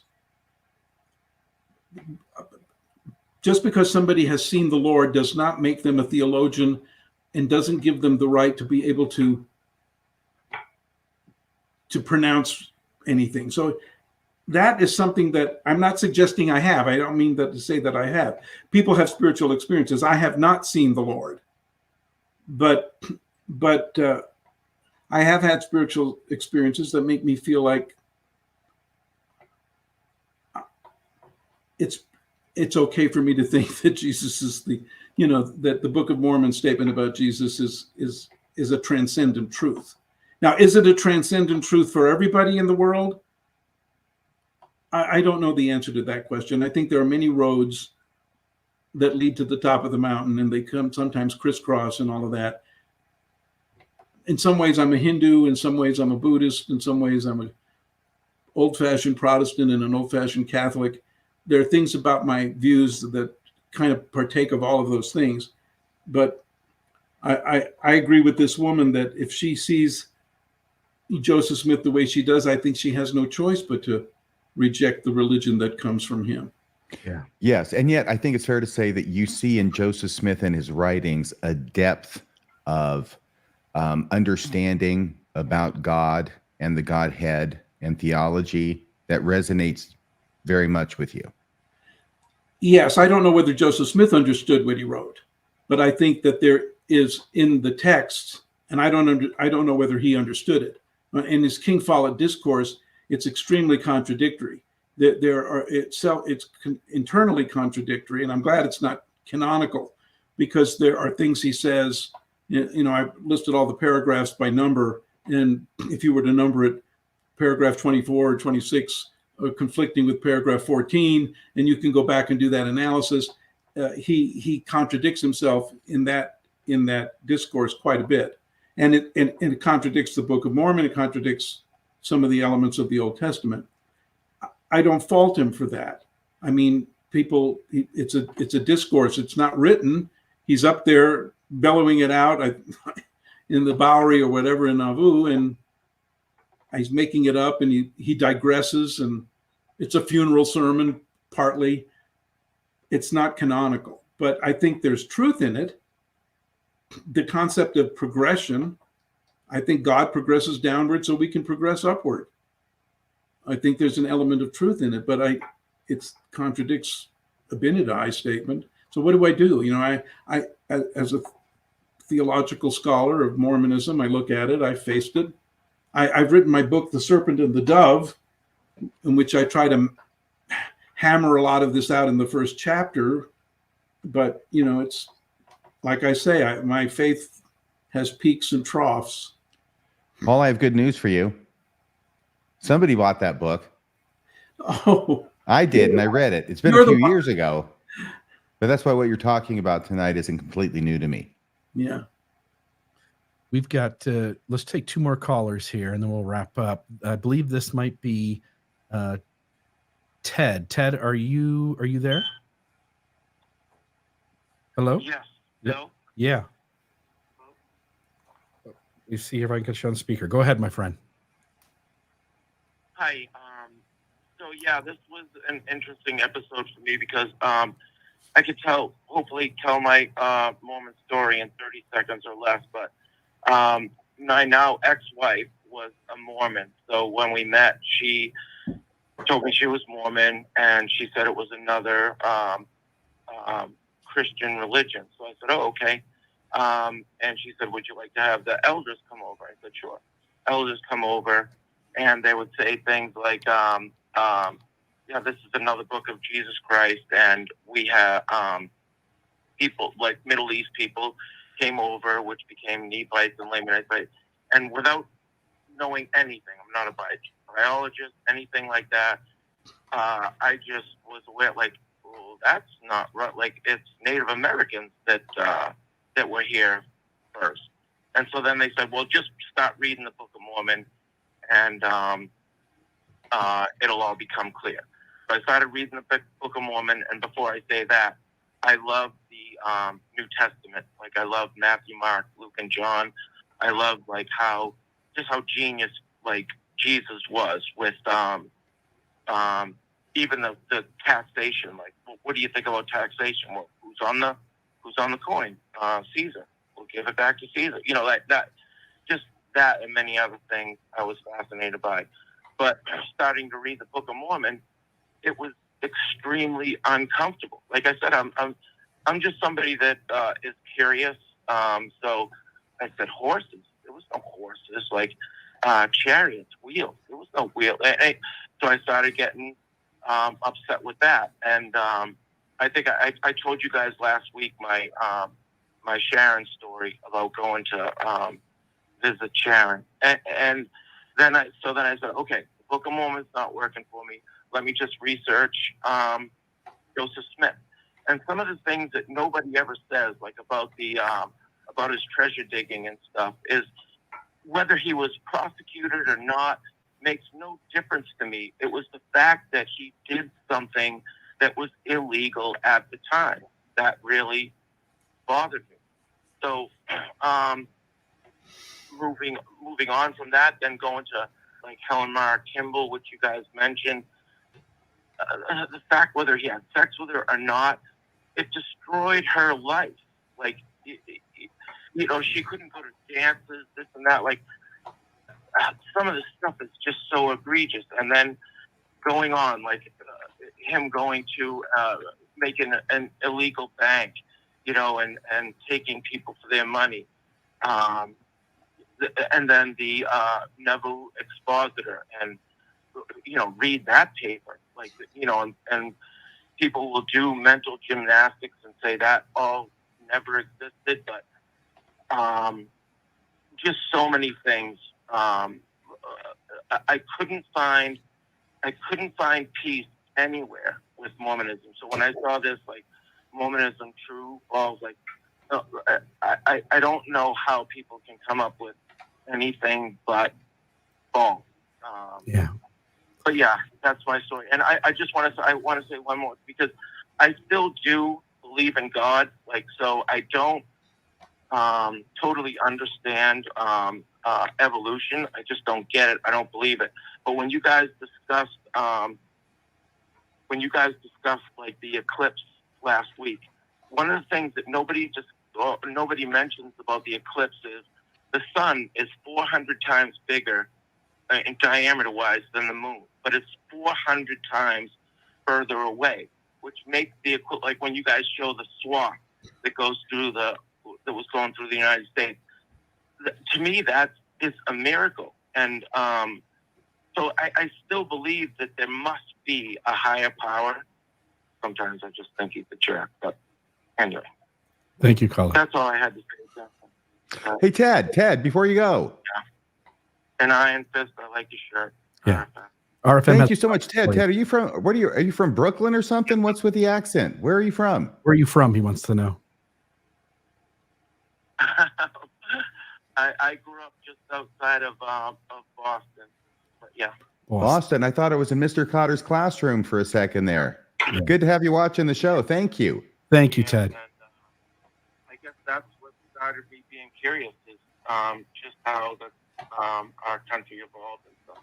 Yeah. Thank you, Ted. Oh, I'm sorry. I can't hear you guys. I'm sorry. I'm talking over you, but can't hear you on my phone. Yeah, no. It's okay. You're not the first. Thank you, Ted. All right, thanks, guys.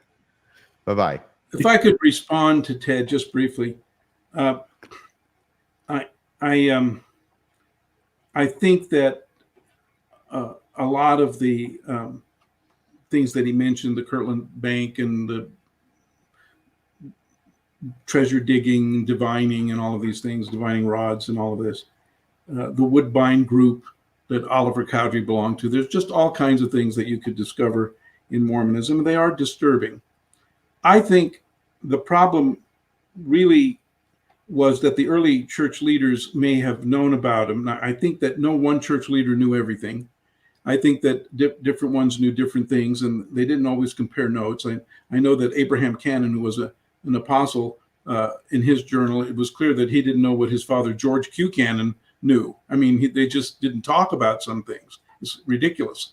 And in any case, in 1954, and I think Lynn Packer, who's a reporter, an independent reporter, a very good one, and I've known him for a long time. He in one of his podcasts, he points out that in 1954, a decision was made by J. Reuben Clark, Harold B. Lee, I think eventually Boyd K. Packer kind of got on board with it later, but that they were just going to keep things a secret. They were not going to reveal the troubled history of Mormonism. They weren't going to try to defend it because they thought the decision is, let's not defend it because we don't know whether we can. We're going to just cover it up. And they did. And it went on and on for years, but eventually with the advent, I mean, I was aware of most of the things that Ted mentions and a lot more. In 1966, when I was Hiram Anders's research assistant, he made me read all these journals, some of them, you know, like the William Clayton Journal and all of this stuff. I was aware of all this stuff. It didn't strike me as particularly bad. And the reason why it struck me as bad, but I just thought, well, people are bad. You know, that's what the redemption is about. That's why we have to repent. It applies to leaders. It applies to all of these things. It just didn't bother me very much because I saw the Heiliggeschist, I wouldn't have said it that way, that there was a salvation truth going on and that we have to repent. And even the leaders of the church, even Joseph Smith, and this idea that it's all pure, the church is going to maintain its purity. What a joke that is. And I just didn't buy it. And so, you know, but covering it up was ruined by the internet. And boy, talk about telling your sins from the housetops.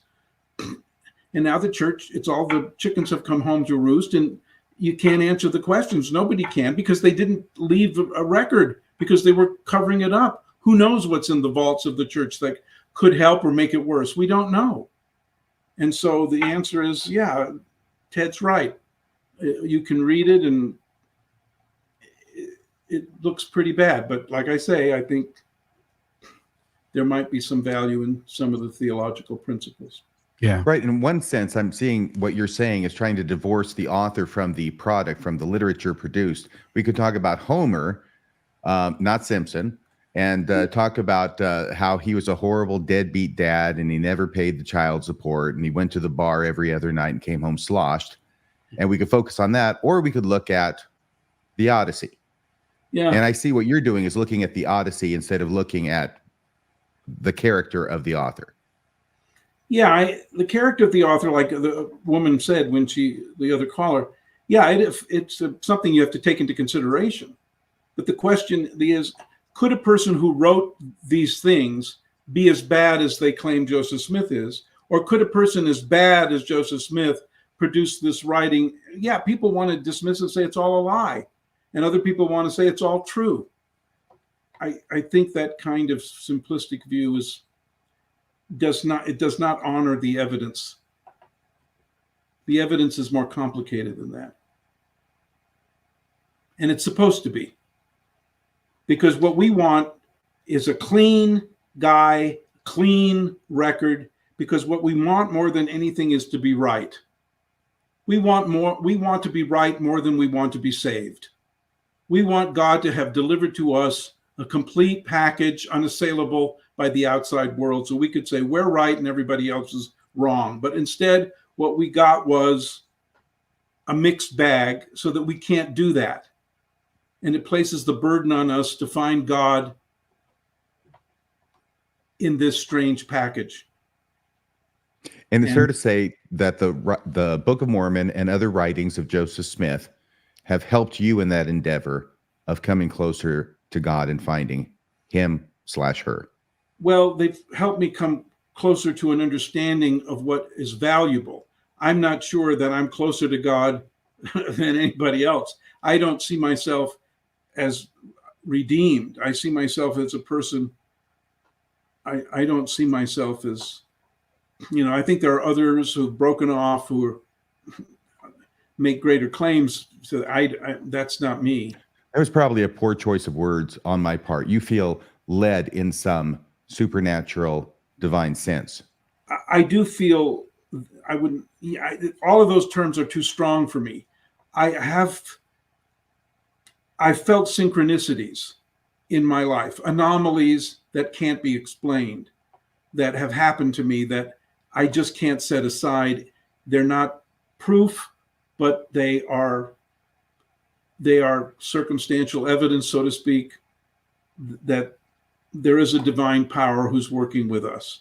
And maybe not in the way we'd like, maybe in a quantum way, in a kind of from underneath, secretly, a still small voice kind of thing. It's more subtle.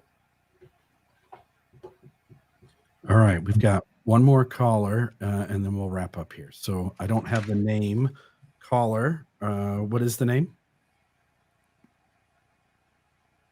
Hello? I don't know who you're talking to. It's you, my friend. Miles. Yep, Miles, go ahead. Well, I wonder if you'd heard this evidence about the Book of Mormon. Fellow is a church member located the timeline of the Book of Daniel and John, and has exactly found a starting point in Bible history that counts by Hebrew years to exactly Joseph Smith's restoration dates. He does it 7 times from the Bible. The timeline adds to exactly 1823 and 1827 and 1844 twice in a row. Right. Now, If you make the years mean certain things and you make the words mean something. Miles, did you watch last week's episode? Miles, did you watch? Hey, RFM's asking. Miles, RFM's asking if you watched last week's episode. And so I've seen thousands of people. All right, I just ended that because he was just going to talk over me regardless of what was asked. So yeah, somebody's always got a system to make it line up with something important in their scheme. Whether it's the Mormons now, the Mormons are getting on board, whether it's Jehovah's Witnesses in 1914, then the 1970s. Yeah, everybody's got a gimmick. And as the song goes, you got to have a gimmick if you want to get ahead. However, these numbers and years and dates mean nothing. Nothing, I tell you. Miles to go before you sleep. But it means nothing. I feel like I'm channeling William Shatner all of a sudden. Miles, it means nothing. Give him low she's got, Captain. I tried shoving a wiener in that warp drive, but it did not do a bit of good, Captain. All right. Anyway, I want to give. I hope that was Paul laughing. Paul, It you still was. there? It's me. I'm still here, and in your image, you're just hunched over in your nap. So. I thought Paul's you down did in engineering. It looks like Spock got to him with the Vulcan death grip. Yeah, well. Paul, I want to give you the chance to say any last things you want to, and then we'll kind of close this. I do appreciate deeply your time. I know you spent a lot of time and energy, a lot more years thinking about Mormonism than I have. And while I disagree with you, sometimes, vehemently, I also recognize that you've put a lot of time thinking about these things, and I think there is value in seeing the sacred text of the world, Book of Mormon included, in light of what those texts sort of are designed by whoever the authors are to point us towards, and flawed as they might be. So I want to say thank you for that. I don't have anything else to say. I thank you for having me on your show. I do very much appreciate your point of view. I have to honestly say that I have no judgment of it in the sense of rejection. I don't. I accept the fact that people have to respond to the Mormon question, to Mormonism, as well as they can. I've responded one way. I'm not through responding. You've responded in another way. I have a respect for that response. My feeling is that I think that's what's supposed to happen. I certainly don't believe that people are saved by the response they make to Mormonism. I think there are other bases for the concept of Christian salvation if they believe in Christianity. And it mostly turns on the question of loving your neighbors and doing good to those who abuse you and giving your coat and your cloak and all of that. Yeah, you can have my coat, but I'm keeping the cloak, Paul. Good, That's you all I'm can saying. keep the cloak. I like this cloak. But perhaps overarching all of this, as well as you're getting your message across, at least as much as you were able to in the time that we had, I think maybe there's some good in people coming from different points of view and talking about their differences in a respectful fashion, which I think we've accomplished tonight. By the way, Paul, I think that Maven may want to come in here and make a comment and maybe ask you a question. I'm not sure. Maven, is that correct? I've been looking at you over here in the chat. It's fine. Can you guys hear me okay? Yeah. The only thing I really wanted to push back on. Not really, she says. That's what I said in the chat. Bill asked, but then RFM called me on. So, the only thing I guess I wanted to push back on was the justification. I think justification for leaving the church. I feel like for a lot of us, of course, not everyone's the same, but I guess I just didn't like that because I felt all of the justifications, or the majority of them, were for me as a believer, and there were many bad things piling up that it just, like, over and over, you have to justify staying despite so many bad things. Am I gone? Oh, Paul might be gone. I'm going to mute him. Can you hear us, Paul? I can hear you, Bill. Can you hear me? Yeah, and I hear Maven as well. So I'll let you know when she's finished, and maybe I can sort of. Paul might need to refresh. If you refresh the StreamYard page, that might help. Yeah, you might want to try that, Paul. If you want to refresh the stream and come right back in again. Me? And yeah, I don't know how to do that. That's okay. Maven, I would say go ahead and make your point. Paul, I'll let you know when she's done. We'll try to. Yeah, so I was just saying, I just really dislike the characterization that I have to look for or find justifications to be where I'm at, when there was just so much that should have gotten me out so much earlier, but I was too busy justifying really, really awful things to keep staying in. So I just don't think that's accurate. And I feel like, I mean, part of the problem that the chat has had with some of the things that you've been sharing is the idea of that a lot of harm may still be happening despite what good you can find from the message. And I feel like that's a harm when we're mischaracterized that way. It's something that continues to put a wedge in between people who leave with families and friends and whatnot. So that was the only thing I really wanted to push back on. Excellent. Ascent again, only because you didn't hear it. The best I could say is that what Maven just relayed was that there's so much wrong with Mormonism and her point of view, and mine as well, and a lot of other folks, that the games that Mormonism plays, the mental gymnastics, the kind of extra exercises that are thought-stopping techniques, Maven acknowledged that in reality, she probably should have left Mormonism a lot sooner, and that there's a little bit of pushback. You know, here you are offering another way to sort of hang on to parts of it. And there's so many things that are wrong and unhealthy and harmful about Mormonism that there's a lot of resistance being felt by her, by me, by folks in the audience, that maybe we shouldn't make any more excuses for it, that it just falls apart on a lot of levels for a lot of people. Is that fair, Maven? Yeah.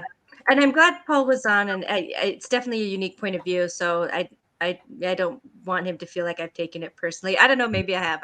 That was. No, I don't think you can help Maven taking it personally, because the whole system is to control you personally.